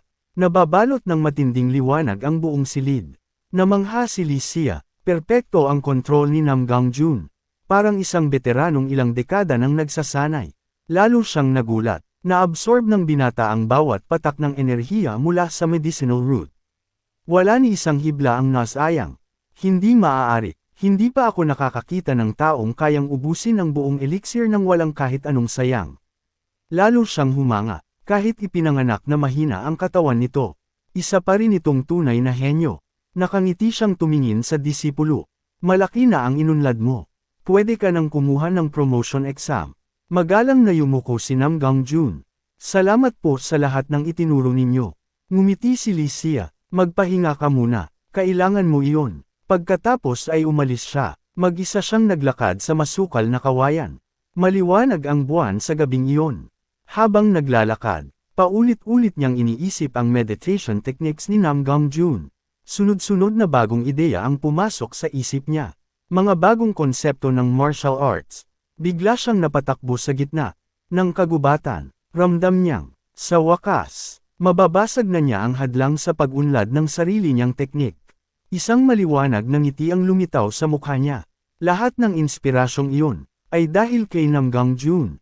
Kinabukasan, muling sumikat ang araw, panibagong araw ng pagsasanay. Pinangunahan ni Gangjun ang training. Ipinakita niya ang mabilis na footwork at eksaktong sword strike sa isang kahoy na poste. Pagkatapos ay nagturo siya ng bagong teknik. Bago kayo sumabak sa misyon, kailangan kahit kalahati nito ay makabisado ninyo. Tinuro niya ang bawat galaw. Pagmasdan ninyong mabuti. Pagkatapos, kayo naman ang susubok. Hawak ni Nam Gangjun ang training sword niya. Tahimik niyang pinanood ang demonstrasyon. Bigla, nanlaki ang mga mata ng lahat. Sa unang subok pa lang, perpekto niyang naisagawa ang buong teknik. Nagsimulang magbulungan ang mga disipulo. Sigurado akong tinuruan na siya ni Master bago pa ang training. Napaisip si Gangjun. Naalala niyang nakita niyang lumabas si Lee Xia mula sa silid ni Nam Gangjun kagabi. Diretso niyang tinanong ang binata. Nam Gangjun, tinuruan ka ba ni Master ng pribado? Kalmado lang na umiling si Nam Gangjun. Hindi po. Pagkatapos, magaan niyang inikat ang espada. Ipinakita niya ang napakahusay niyang kontrol. Patunay na sarili lang niyang pagsasanay ang dahilan ng kakayahan niya. Pagkatapos ay kalmado niyang sinabi, pwede na tayong dumiretso sa Advanced Great Extension Sword Technique. Natahimik ang lahat. Maya-maya, napasigaw ang mga kasama niya. Halimaw, paano mo agad natutunan iyon? Napailing si Gangjun. Lalo niyang kinilala ang pambihirang talento ng binata. Pero naisip din niyang baka mawala ng kumpiyansa ang ibang disipulo dahil sa sobrang bilis ng pag-unlad nito. Sa halip, mas lalo pang nangganyo ang mga kasama niya. Kung ganyan kalakas ang kakampi natin, kami rin, magsisikap pa. Hindi kami papahuli. Napangiti si Gangjun. Sige, ako mismo ang magtuturo sa iyo ng Great Extension Sword Technique. Binunot niya ang espada. Pagmasdan mong mabuti. Sabayan mo ang ritmo. Habang nagsasanay sila, nagkaroon ng mahalagang pagpupulong ang mga pinuno ng Blue Sky Society. Isang leader na nakasuot ng asol ang nagsalita. May nakakabahalang galaw ang mga rebelde sa Jiangxi Province. Agad na tumayo ang lalaking may pulang buhok. Ako na ang bahala. Kung kailangan ng dahas, gagamit tayo ng dahas. Pagkatapos ay nagbago ang usapan. Ang bagong paksa, ang pagpayag kay Nam Gangjun na magsimulang tumanggap ng mga misyon sa labas. Natahimik si Lee Xia. Naisip niya, malaking bagay na nailigtas nila ang binata mula sa demonic cult. Pero delikado rin kung papayagan nila itong lumabas. Isa sa mga advisor ang nagtanong. Siya ba talaga ang may rare 9 civilian meridians? Agad namang sumagot ang isa pang leader. Kaya nga natin siya iniligtas. Para hindi siya mapunta sa kamay ng demonic cult. Kung palabasan natin siya ngayon, madali lang siyang matutunto ng Sun and Moon cult. Isang matanda ang malakas na tumama sa mesa. Tumingin siya kay Lee Xia. Ano ang desisyon mo? Ang matandang leader na may mahabang puting balbas ay tahimik lang na nakatingin. Lee Xia, ano ang tingin mo? Matatag siyang sumagot. Hindi ko nakikita ang disipulo ko bilang isang taong kailangang protektahan habang buhay. Naalala niya ang sinabi ni Nam Gangjun noon. Ang hindi kayang panagutan ang sarili niyang lakas. Walang karapatang humawak ng espada. Naalala rin niya ang unang araw na nagkita sila. Kung paano lumaban ang binata ng buong tapang. Ipinagpatuloy niya, ang tungkulin natin, ay protektahan ang katwiran niya. At gabayan siyang maging divine sword ng sekta. Gusto kong manatili siyang nasa landas ng liwanag at hustisya. Biglang tumayo ang lalaking may pulang buhok. Halatang naiinip na siya, hanggang panganib na lang ba ang nakikita ninyo? Bakit hindi ninyo tingnan ang talento ng batang iyon? Wala pa akong nakitang batang may ganoong kalaking potensyal. Lagi tayong umiiyak dahil kulang tayo sa malalakas na mandirigma. Pero kapag may dumating na tunay na matalas na espada, natatakot naman kayong gamitin. Tumango ang leader na nakasuot ng asol. Tama siya, napakabihira ng kakayahan ni Nam Gangjun. Kapag nagkaroon pa siya ng karanasan, isa siyang magiging malaking lakas ng sekta. Sa huli, nagsalita ang Supreme Leader. Espesyal ang batang iyon. Payagan natin siyang lumabas. Pero kailangan pa rin siyang bantayan. Idinagdag ng matandang leader, pwede siyang sumali sa mga misyon. Pero bawal muna siyang isama sa anumang misyon laban sa demonic cult. Agad na sumang-ayon ang lahat. Maging ang lalaking may pulang buhok ay tumanggo na rin. Bumalik siya sa upuan niya. Bahagyang ngumiti si Licia. Nagtagumpay siya. Malaya nang makakalabas ang disipulo niya. Lumipat ang eksena sa daungan. Binigyan si Nam Gangjun ng unang opisyal niyang misyon. Sa An Province, kinumpirma niya ang detalye. Imbestigahan ang isang grupo ng rebelde sa Dungling Region. Kasama ang bago niyang partner. Habang nakatanaw siya sa magandang tanawin, naisip niya, kaya ko namang tapusin ito kahit mag-isa. Naalala niya ang sinabi ni Gangjun bago siya umalis, na italaga na ang una mong opisyal na misyon. Ipinakilala niya ang magiging kasama niya. Ito si Huil, siya ang sasama sa unang paglalakbay mo. Magalang na yumuko si Nam Gangjun. Inaasahan ko po ang paggabay ninyo, Senyor. Bumalik ang eksena sa kasalukuyan. Habang naglalakad, napansin ni Nam Gangjun ang maliit na bote na nakasabit sa baywang ni Huil. Napakunot noo siya. Senyor, alak ba ang laman ng boteng iyan? Napatawa ng alanganin si Huil. Oo, alak talaga ito, pero kaunti lang ang iniinom ko. Mas maayos kasi akong humahawak ng espada kapag may konting tama. Lalo lang napakunot noo si Nam Gangjun. Pero agad na nagpalit ng usapan si Huil. Tara, dumaan muna tayo sa palengke. Baka may makuha tayong impormasyon. Sumakay ang dalawa sa isang maliit na bangka. Abala ang mga mandaragat sa paghahanda ng pag-alis. Samantala, isang lalaki ang malakas na humihila ng makapal na lubad.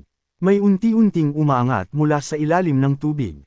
Isang matandang lalaki, nakakulong siya sa isang kulungang gawa sa lubad. Ubo siya ng ubo, halos hindi makahinga. Mula sa pantalan, pinagmamasdan siya ng pinuno ng mga tulisan. Nakangisi ito, magsasalita ka na ba? Bayaran mo na ang utang mo. O ibigay mo ang anak mong babae. Umiiyak ang matanda. Konting panahon pa, pakiusap. Hinding-hindi ko ibibigay ang anak ko sa inyo. Nainip ang pinuno. Itapon ulit. Agad nilang ibinalik sa tubig ang kulungan. Nagpupumiglas ang matanda. Desperado siyang humihingi ng tulong habang nalulunod. Biglang may malamig na boses na umalangaw-ngaw. Tumigil kayo. Napalingon ang lahat ng tulisan. Naiinis na sumigaw ang pinuno. Sino ka? Sino ang may lakas ng loob na makialam? Napansin niya ang kasuotan ng bagong dating. Bigla siyang napangisi. Mandirigma ka pala ng Blue Sky Society. Sinukat niya si Nam Gangjun mula ulo hanggang paa. Pagkatapos ay napatawa ng may pangungutya. Isang one cloud recruit lang. Ikaw ang haharap sa amin. Walang balak makipag-usap si Nam Gangjun. Hinawakan niya ang espada. Agad niyang ginamit ang third form. Kumislap ang bughaw na kidlat. Sa sobrang bilis ng hiwa, parang nahati ang hangin. Sa isang kisap mata, lahat ng tulisan ay bumagsak sa lupa. Walang isa mang nakatayo. Malamig na nagsalita si Nam Gangjun. Hindi talaga nagbabago ang maruruming paraan ng mga unorthodox sect. Mula sa itaas ng pantalan, nailigtas nila ang matandang lalaki. Nanginginig pa rin ito. Lumapit si Huil. Ayos lang po ba kayo? Pilit na tumanggo ang matanda. Mahina siyang nagsalita. Maraming salamat. Halos hindi na siya makapagsalita sa sobrang panghihina. Samantala, nakabulagta ang pinuno ng mga tulisan.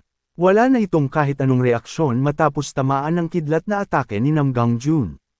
Tumakbo ang matanda palayo. Paulit-ulit siyang sumisigaw. Salamat. Maraming salamat. Tahimik lang na pinanood siya ng dalawa. Marahang tinapik ni Huil ang bote ng alak sa baywang niya. Napaisip siya. Nakakatakot talaga ang bilis ng batang ito. Humanga siya sa sobrang eksaktong pag-atake ni Nam Gangjun. Walang pag-aalinlangan. Walang sobrang galaw. Napagtanto niyang bago pa umatake. Nasukat na agad ng binata ang agwat ng lakas nila. Sobrang bilis ng reaksyon nito. Kayang umiwas, at gumanti, sa isang kisap mata lang. Napailing si Huil. Masyadong mataas ang galing niya para sa isang bagong recruit. Ibinalik niya ang bote sa baywang. Alam niyang napakalaking ulat ang ihaharap niya sa mga nakatataas. Lumipas ang oras. Dahan-daang lumulutang ang mga ulap sa langit. Nagsimula ang susunod na yugto ng misyon. Sa pasukan ng malaking kampo ng mga rebelde, humikab ang isang bantay. Wala siyang kaalam-alam na malapit na ang kapahamakan. Bigla siyang nakarinig ng mga yabag. Napalingon siya. Sino iyan? Sinong nandyan? Ang tanging isinagot sa kanya ay ang kumislap na bughaw na kidlat mula sa isang hinugot na espada. Sa isang iglap, Bumagsak ang bantay. Wala man lang siyang naisalitang babala. Tanging mahihinang yabag ni Nam Gangjun ang maririnig habang pumapasok siya sa kampo. Sa loob ng kubo, masayang nag-iinuman ang mga rebelde. Malakas silang nagtatawanan. Ipinagmamalaki nila kung paano nila piniga ng pera ang kawawang ama. Tumawa ang pinuno. Mas kikita pa tayo. Ibebenta natin ang mga dinukot na sibilyan sa mayamang mamimili. Biglang, malakas na sinipa ang pangunahing pinto. Nagulat ang lahat ng tulisan. Dahan-daang pumasok si Nam Gangjun. Kalmado ang mukha niya, malamig ang tingin. Pinagpapasa saan ninyo ang dugo at pawis ng mga inosente. Para lang sa sarili ninyong pakinabang. Agad na tumayo ang isa sa mga rebelde. Binunot nito ang sandata. Sino ka? Napansin nila ang suot nitong bamboo hat. Biglang namutla ang lahat. Mandirigma ng Blue Sky Society. Agad na sumigaw ang pinuno. Sabay-sabay, mag-isa lang siya. Wala siyang laban sa atin. Walang sinabi si Nam Gangjun. Marahan niyang iniikot ang espada. Unti-unting kumislap ang bughaw na kidlat sa talim nito. Handa na siya sa nalalapit na labanan. May malamig na tingin niyang itinaas ang sandata. Isang napakalaking dami ng mapanirang enerhiya ang damaloy sa espada. Balak niyang tapusin ang laban sa isang bagsakan. Ilang sandali lang. Isang malakas na pagsabog ng kidlat ang tumama sa lupa. Umalangaw-ngaw ang malakas na shockwave. Nayanig ang buong kahoy na gusali. Sabay-sabay na tinamaan ng bughaw na kidlat ang ilang tulisan. Agad silang bumagsak. Malubha ang kanilang mga sugat. Isang mabilis na rebelde ang sumugod. Dalawang pailas na hiwa ang pinakawalan nito. Diretso sa dibdib ni Nam Gangjun. Kasabay nito, lumundag ang iba pang kalaban. Naghagis sila ng mga patalim mula sa iba't ibang direksyon. Layunin nilang ikulong ang binata sa lahat ng posibleng anggulo. Ngunit, hindi man lang gumalaw si Nam Gangjun. Tahimik lang niyang hinintay ang kanilang pag-atake. Patuloy na nababasag ang lupa sa paligid niya dahil sa nagngangalit na enerhiya. Bahagya siyang ngumiti. Isang ngiting puno ng paghamak. Napakabagal, at napakabigat ng galaw ninyo. Sa isang napakagandang pagpapakita ng husay, madali niyang naitaboy ang lahat ng mga talim. Wala ni isa ang nakadampi sa kanya. Sumunod na sandali, isa-isang bumagsak ang mga umatake. Samantalang si Nam Gangjun ay nanatiling nakatayo sa gitna ng kaguluhan. Galit na galit ang mga natitirang tulisan. Sisingilan ka namin sa pang-iinsulto mo. Sabay-sabay silang tumalon. Inuulan siya ng mga espada mula sa itaas. Biglang nanlaki ang mga mata ng isa sa kanila. Nawala siya. Sa isang kisap mata, naglaho si Nam Gangjun sa kanilang paningin. Lumitaw siyang nakabaligtad sa ere. Madali niyang naiwasan ang pinagsamang pag-atake. Banayad siyang lumapag. Direkta siyang tumapak sa magkakros na mga espada ng mga kalaban. Isang mabilis na hiwa, isang eksaktong galaw. Naputol ang pagkakahawak nila sa kanilang mga sandata. Kasabay nito, nasugatan ang kanilang mga kamay. Napaluhod ang isa, napahiyaw ito sa sakit habang hawak ang dagwang pulsuhan. Ang huling natitirang rebelde ay napaatras. Nanginginig ito sa takot, halimaw. Samantala, mula sa likuran, may mga rebelde na desperadong sumisigaw. Umatras, lahat umatras. Lumabas ang matandang pinuno ng grupo. Nakakatakot ang presensya nito. Ako na mismo ang papatay sa batang iyan. Ako na ang bahala sa loob ng bilangguan. Ngunit, ang bantay ng mga bihag ay matagal nang nakahandusay sa sahig. Walang malay, mula sa mga anino, lumitaw si Huil. Mabilis niyang pinabagsak ang natitirang mga bantay gamit ang sunod-sunod na hampas ng espada. Sa loob ng mga selda, napatingin ang mga bihag. Halo ang pagkagulat at pag-asa sa kanilang mga mukha. Napangiti si Huil. Naalala niya ang sinabi ni Nam Gangjun bago sila naghiwalay. Ako ang aakit sa kanila. Ikaw ang magligtas sa mga bihag. Napakahusay ng kakayahan mong maghanap ng target. Napakamot lamang si Huil. Hindi naman. Sanay lang ako. Seryosong nagsalita si Nam Gangjun. Ako ang magsisilbing pain. Ikaw ang maghanap at magpalaya sa lahat ng bihag. Ang kaligtasan ng mga inosente ang pinakamahalaga. Napaisip si Huil. Noong una, nag-aalala siya dahil sa rekomendasyon lang nakapasok sa sekta ang batang ito. Ngayon, napatunayan niyang hindi lang talento ang taglay ni Nam Gangjun. May puso rin siya ng isang tunay na bayani. Lumapit si Huil sa mga selda. Ligtas na kayo, dumating ang Blue Sky Society. Napangiti ang mga pamilya. Lumabas na kayo. Malaya na kayo. Samantala, hindi makapaniwala ang mga rebelde sa kanilang nasasaksihan. Unti-unting naitutulak paatras ang kanilang matandang pinuno. Walang tigil ang pag-atake ni Nam Gangjun. Pinawisan ng malamig ang matanda. Paanong may ganitong lakas ang isang batang tulad mo? Para sa kanya, parang isang demonyong nagsanay ng espada sa loob ng maraming dekada ang kaharap niya. Desperado itong sumigaw. Ipapapatay ko ang lahat ng bihag. Sumuko ka na. Bahagyang ngumiti si Nam Gangjun. Parang inaasahan na niya ang mga salitang iyon. Kagaya ng inaasahan. Akala mo ba mag-isa lang akong pumunta rito? Biglang namutla ang matandang pinuno. Sa kanya lang napagtantong nalinlang siya. Teka, maawa ka. Hindi na siya pinakinggan ni Nam Gangjun. Isang mabilis na hakbang. Isang kisap mata. Isang matalim na hiwa. Tumama ang espada sa balikat ng matanda. Ramagasa ang dugo. Kasabay ng napakalakas na impact. Nabiyak ang lupa sa kanilang paligid. Huminto si Nam Gangjun sa tabi ng kalaban. Walang kahit anong emosyon ang makikita sa kanyang mukha. Galit na galit ang matanda. Isinugal nito ang huling pag-atake. Sinugod niya ang likuran ng binata. Ngunit, masyadong mabilis si Nam Gangjun. Alam niyang hindi na makakahabol ang kalaban. Sa isang simpleng galaw, hinawakan niya ang pag-atake ng matanda at agad itong pinigilan. Isang napakalakas na bughaw na aura ang bumalot sa katawan ni Nam Gangjun. Ipinakita nito ang napakalaking enerhiyang naipon sa kanyang kamay. Biglang sumabog ang napakalakas na puwersang panloob. Isang nakakasilaw na sinag ang kumalat. Sa isang iglap, nawala ang lahat ng alikabok sa paligid. Kasabay nito, lumitaw ang isang makapangyarihang matandang nakaitim na balabal. Nagulat siya. Isang batang tulad ni Nam Gangjun ang nakasalo sa dalawang palm strike niya. Seryosong pinagmasdan ni Nam Gangjun ang bagong kalaban. Alam niyang hindi ito ordinaryong tao. Isa itong napakapanganib na kalaban. Malamig na nagtanong ang matanda. Sino ka ba talaga? Pinagmasdan niya ang manggas ng binata. Doon niya nakita ang simbolo ng One Cloud ng Blue Sky Society. Napangisi siya sa inis. Sinira mo ang negosyo kung pinagkakakitaan sa pagtanda. Sinipa pa niya ang bangkay ng dating pinuno. Walang kwentang tanga. Namatay kang parang asong gala. Tahimik lang na nag-isip si Nam Gangjun. Mukhang may mas malaking organisasyong nasa likod ng simpleng grupong ito. Dahan-dahan siyang naglakad papalapit sa matanda. Itinuro niya ang espada. Ikwento mo. Gusto kong marinig ang lahat tungkol sa negosyong iyan. Pumasok siya sa fighting stance. Sige, ipagpaliban mo muna ang retirement mo. Mag-uusap pa tayo. Galit na galit ang matanda.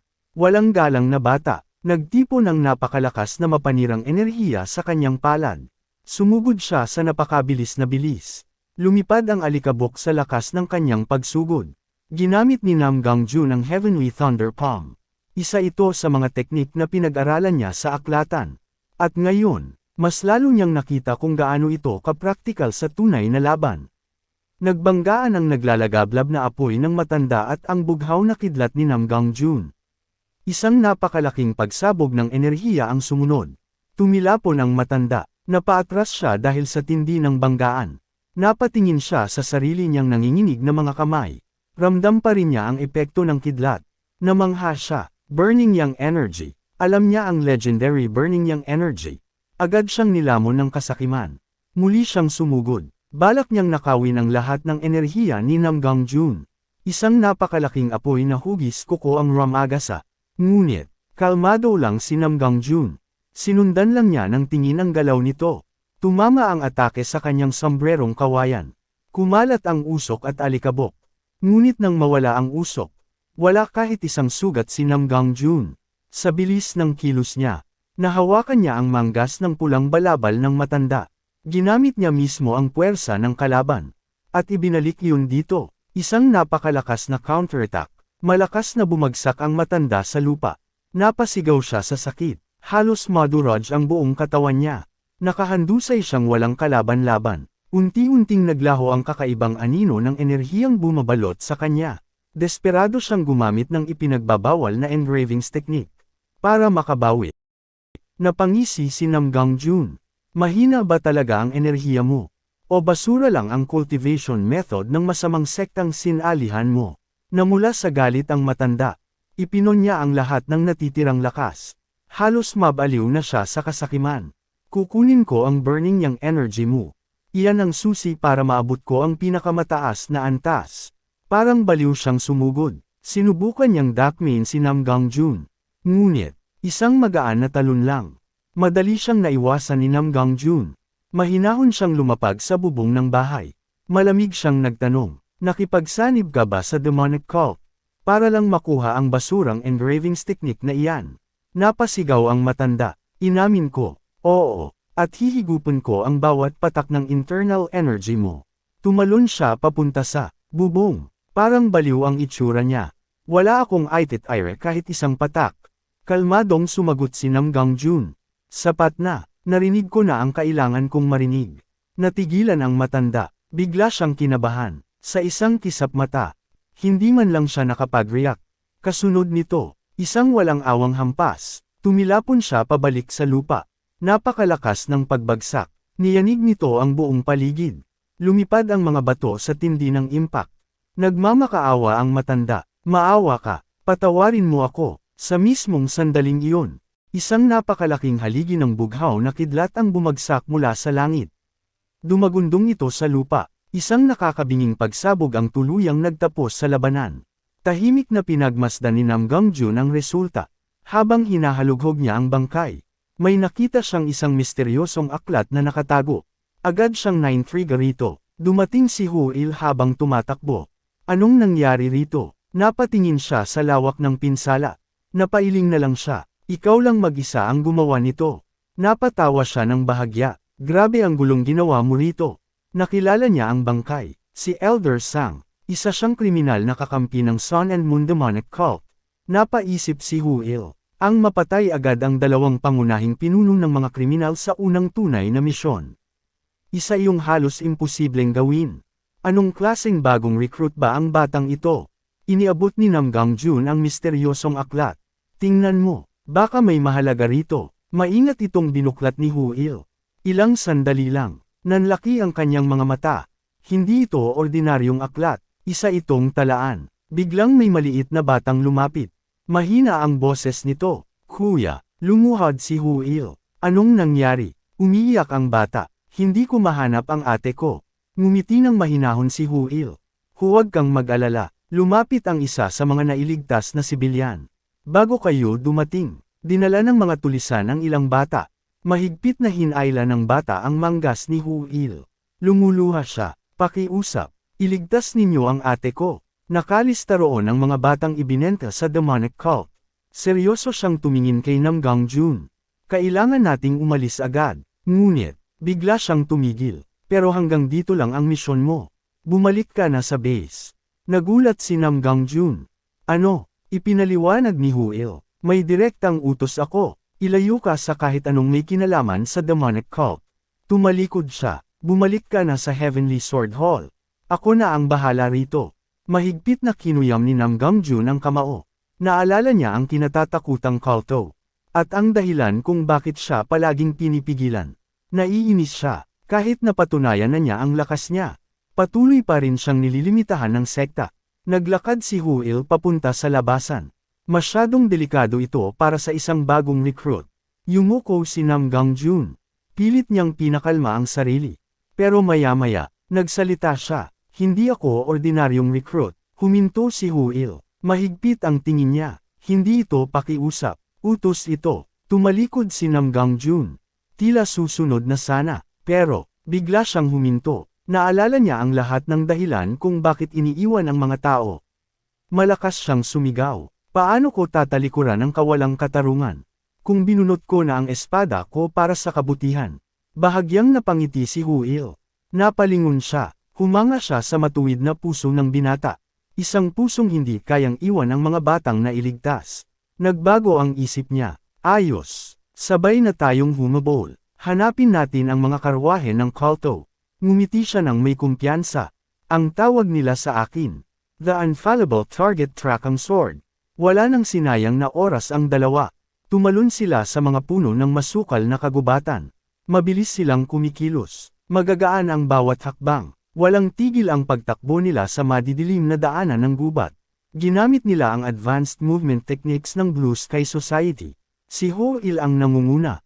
Bigla-bigla siyang nagpapalit ng direksyon. May natutunto na naman siyang bagong bakas. Itinuro niya ang basang lupa. Dito sila dumaan. Bago pa lang ang mga bakas. Tama ang direksyon natin. Nakilala niya agad ang footwork ng mga kalaban. Malapit na, natin silang maabyutan. Tahimik na humanga si Nam Gangjun. Kahit sobrang bilis ng takbo nila, walang kahit isang bakas ang nakalalagpas kay Ho-il. Napaisip siya, kaninong legendary master kaya nagmula ang track ang teknik niya. Sa wakas, naintindihan niya kung bakit gusto siyang pauwiin ni Ho-il. Napakapanganib talaga ng misyong ito. Tumalon si Nam Gangjun mula sa isang punong kahoy papunta sa susunod. Pero napansin niyang, kahit malaki na ang ipinagbuti niya, kinukulang pa rin siya sa stamina. Pinilit pa rin ni Nam Gangjun na sumabay, pero ramdam niyang sapat lang ang kasalukuyan niyang tibay ng katawan para makasabay sa takbo. Mahina ang boses ni Ho-il. Nandyan na sila, napasandal si Nam Gangjun sa sanga ng puno. Hingal na hingal siya, sa ibaba. May dalawang karwaheng puno ng mga bihag. Papunta ang mga ito sa ilog. Balak nilang sumakay sa bolsa at tumakas. Huminga ng malalim si Nam Gangjun. Umatake na tayo. Kapag nakasakay sila sa bolsa, mahihirapan na tayong iligtas ang mga bata. Tumango si Ho-il. Tama, kapag nakalayo sila sa ilog, halos imposible na silang mailigtas ng buhay. Doon lang napagtanto ni Nam Gangjun ang isang bagay. Sinasadya pala ni Ho-il na bagalan ang takbo niya kanina. Ginagawa niya yun para makasabay siya. Napangiti ng bahagya si Nam Gangjun. Mauna ka na, hahabol ako. Dapat maabyutan natin sila agad. Ngumiti si Ho-il. Marahan niyang tinapik ang gilid ng sombrero ni Nam Gangjun. Magtira ka ng lakas. Mahaba pa ang laban. Sa isang iglap, lumundag si Ho-il. Parang hangin ang bilis niya. Naiwan ang mahabang bakas ng hangin sa kanyang dinaanan. Pinunasan ni Nam Gangjun ang pawis sa kanyang mukha. Pagbalik ko, mas pagbubutihin ko pa ang pagsasanay. Samantala, isa sa mga bantay ng karwahe ang humikab. Walang kaalam-alam sa paparating na panganib. Mula sa itaas, pinagmamasdan sila ni Ho-il. Abala ang mga bantay sa pag-iinuman. Wala silang ideyang may nag-aabang na sa kanila. Inilabas ni Ho-il ang kanyang mga patalim. Balak niyang pigilan mag-isa ang buong convoy kahit sandali lang. Isang mabilis na pitik. Tumama ang unang patalim sa leeg ng isang bantay. Bumagsak ito habang namimilipit sa sakit. Nagkagulo ang mga kriminal. May kalaban. Gumagamit siya ng throwing blades. Walang tigil ang paglipad ng mga patalim ni Ho-il. Isa-isang tinamaan ang mga bantay. May tinamaan sa mukha. May tinamaan sa leeg. Sa isang iglap, sunod-sunod silang napaluhod. Malubha ang kanilang mga sugat.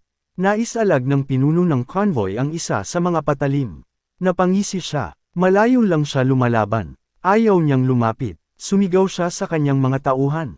Ituloy ninyo ang biyahe, huwag ninyong pansinin ang gagong iyan. Napairap si Ho-il. Matalino ang mga kalaban. Hindi sila nagpaloko sa pang-aasar niya. Wala na siyang ibang magagawa. Hinawakan niya ang espada, at tumalon papunta sa convoy. Isang malakas na hiwa, tinamaan ang kabayong humihila sa pangunahing karwahe.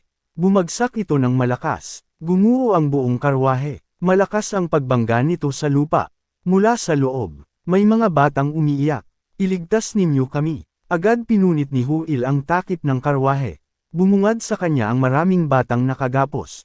Iyak sila ng iyak. Napakuyom ang kamao ni Ho-il. Galit na galit siya sa sinapit ng mga inosenteng bata. Samantala, pinabilis ng pangalawang karwahe ang takbo. Biglang may lalaking nakaitim ang lumitaw. Isang napakalakas na sipa, tumama kay Ho-il. Tumilapon siya, dumulas siya sa lupa ng ilang metro. Napangiti siya ng mapait. Kung tumama iyon ng buo, patay na sana ako. Mahina hong lumapag ang bagong kalaban. Perpekto ang kanyang fighting stance.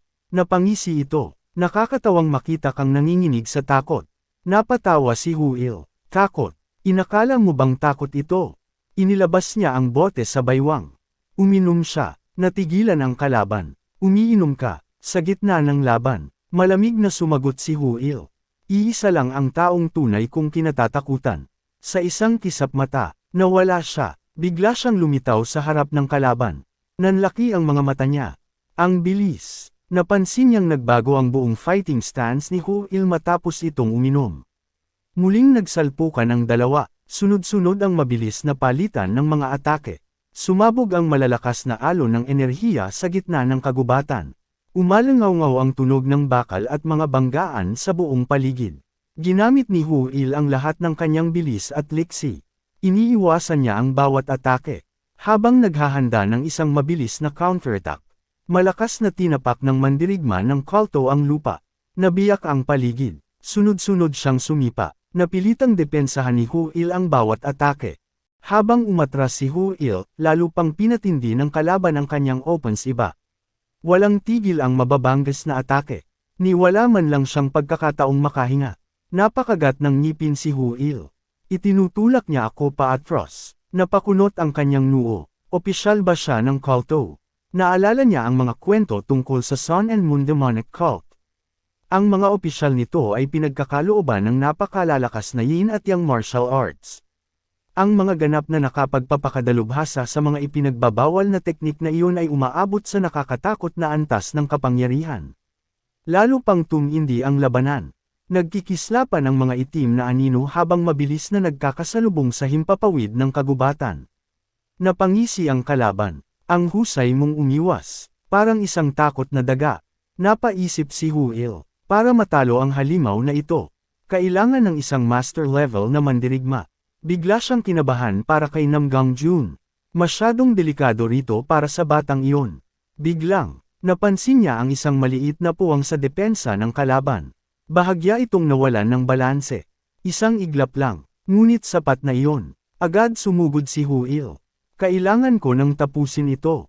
Ngunit sa pinakahuling sandali, nahulaan ng kalaban ang kanyang galaw. Klang, madali nitong nasalag ang espada ni Hu Il. Nanlaki ang mga mata ng veterano. Naharang, ang perpektong atake ko. Lumawak ang mapanuksong ngiti ng kalaban. Sayang, iniipon niya ang lakas sa kanyang kamao.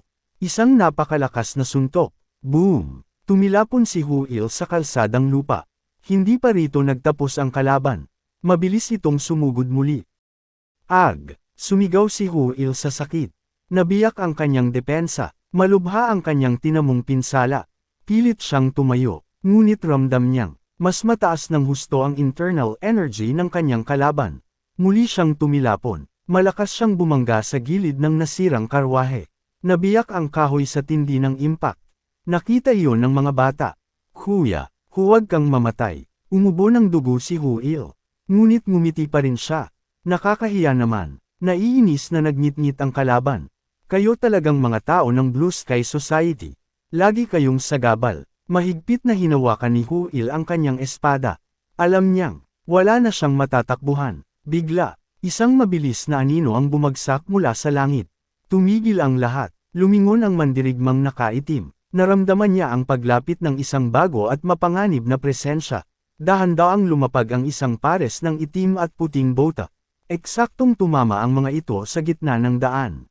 Tumayo ang bagong dating sa harap ni Hu Il. Parang sinasabi niyang, ako na ang bahala. Kumunot ang noo ng kalaban. Sino ka? At bakit ka nakikialam? Mahina hong lumapit si Nam Gangjun. Senior, lumuwag ang dibdib ni Hu Il nang makita siyang ligtas. Unti-unting hinugot ni Nam Gangjun ang kanyang espada. Magalang siyang nagsalita. Senior, may pahintulot na ba akong sumali sa laban? Napangiti si Hu Il. Sa halip na mag-alala, kakaibang kapanatagan ang naramdaman niya. Ikaw na ang bahala. Espesyal ka talaga. Napangisi ang lalaking nakaitim. Iyan ba ang ipinadala nilang reinforcement? Isang bata. Masdan niyang mabuti si Nam Gangjun. Halos hindi pa ito umaabot sa 20 taong gulang. Ngunit, bigla siyang kinilabutan. May kakaiba sa aura ng binata. Matulis, napakabagsik, at hindi pangkaraniwan. Napasingkit siya. Ano ang enerhiyang ito? Bigla siyang tumawa. Kahit dumating pa ang isang One Cloud Warrior. Hindi mababago ang kapalaran ninyo. Kalmadong sumagot si Nam Gangjun. Magaling kang magyabang. Sa mismong sandaling iyon, lumundag ang kalaban. Isang napakalakas na flying kick ang bumagsak. Pababa, hambog na bata, madali lang umiwas si Nam Gangjun. Habang gumagalaw, sinusuri niya ang bawat teknik ng kalaban. Mas mataas ang martial level niya kaysa sa akin. Sa yugtong ito ng cultivation, nakatuon ang pagsasanay sa pagpipino at pagpapadaloy ng internal energy. Kapag naabot ang pinakamataas na antas, may lalabas na ang enerhiya sa mismong labas ng katawan. Mas lalong tumitindi ang lakas at mapanirang kapangyarihan ng bawat atake. Galit na galit ang kalaban. Isa ka lang one cloud. Wala kang pag-asa. Muli itong sumugod. Ngunit, hlang, perpektong sinalag ni Nam Gangjun ang napakalakas na atake gamit ang kanyang matalim na espada. Napakunot ang noo ng kalaban. Ano ang balak mong gawin? Alam mo bang nasa desperadong sitwasyon ka? Habang nagpapatuloy ang kanilang labanan, unti-unting nagsimulang mag-ipon ng maliliit na bughaw na kidlat sa paligid ng mga binti ng malakas na mandirigmang nakaitim. Napalaki ang kanyang mga mata. Ano? Nagulat siya nang maramdaman ang kakaibang pagdaloy ng enerhiya sa kanyang katawan. Sinamantala ni Nam Gangjun ang sandaling pag-aalinlangan ng kalaban. Agad siyang sumugod. Parang kidlat ang kanyang bilis habang tumatakbo sa gitna ng daan. Nakapokus ang kanyang isipan, ang espada, at ang internal energy. Mga kasangkapan lamang ang mga iyon. Ang tunay na mandirigma ang nagbibigay ng halaga sa mga ito. Umikot siya ng napakabilis. Whoosh! Hinati ng kanyang espada ang hangin. Dunoplis ang talam sa katawan ng kalaban sa bilis at husay na halos hindi ito makita. Pilit umurong ang kalaban, ngunit, hindi siya tinantanan ni Nam Gangjun. Parang anino itong nakadikit sa kanya. Wala siyang makuhang pagkakataong makatakas. Lintik kang bata, para kang salot. Sigaw ng kalaban habang desperadong umiiwas sa paparating na talim. Agad na sinundan ni Nam Gangjun ng isang mabilis na sweep. Kasabay nito ang isang eksaktong hiwan ng espada. Ipinakita niya ang pambihirang liksi at kontrol sa laban. Sa sobrang galit, nagpakawala ang kriminal ng isang napakalakas na front kick. Sumuko ka na, mamatay ka na. Ngunit nanatiling nakatutok ang tingin ni Nam Gangjun sa kanyang kalaban. Habang hawak ko ang espada, malalampasan ko ang lahat. Biglang, sumiklab ang bughaw na kidlat. Crack! Nabasag ang hangin sa lakas ng enerhiya. Nagbanggaan ang dalawang puwersa sa gitna ng kagubatan. Boom! Ilang sandali ang lumipas. Nakatayo ang mandirigma ng Kalto. Nakatalikod sa liwanag ng araw. Umaangat ang usok mula sa kanyang katawan matapos ang huling banggaan. Bigla siyang umubo ng dugo. Damaloy ito mula sa kanyang bibig at ilong. Hindi niya maintindihan. Paanong natalo ako, ng isang bagitong One Cloud Warrior? Unti-unting nanghina ang kanyang katawan.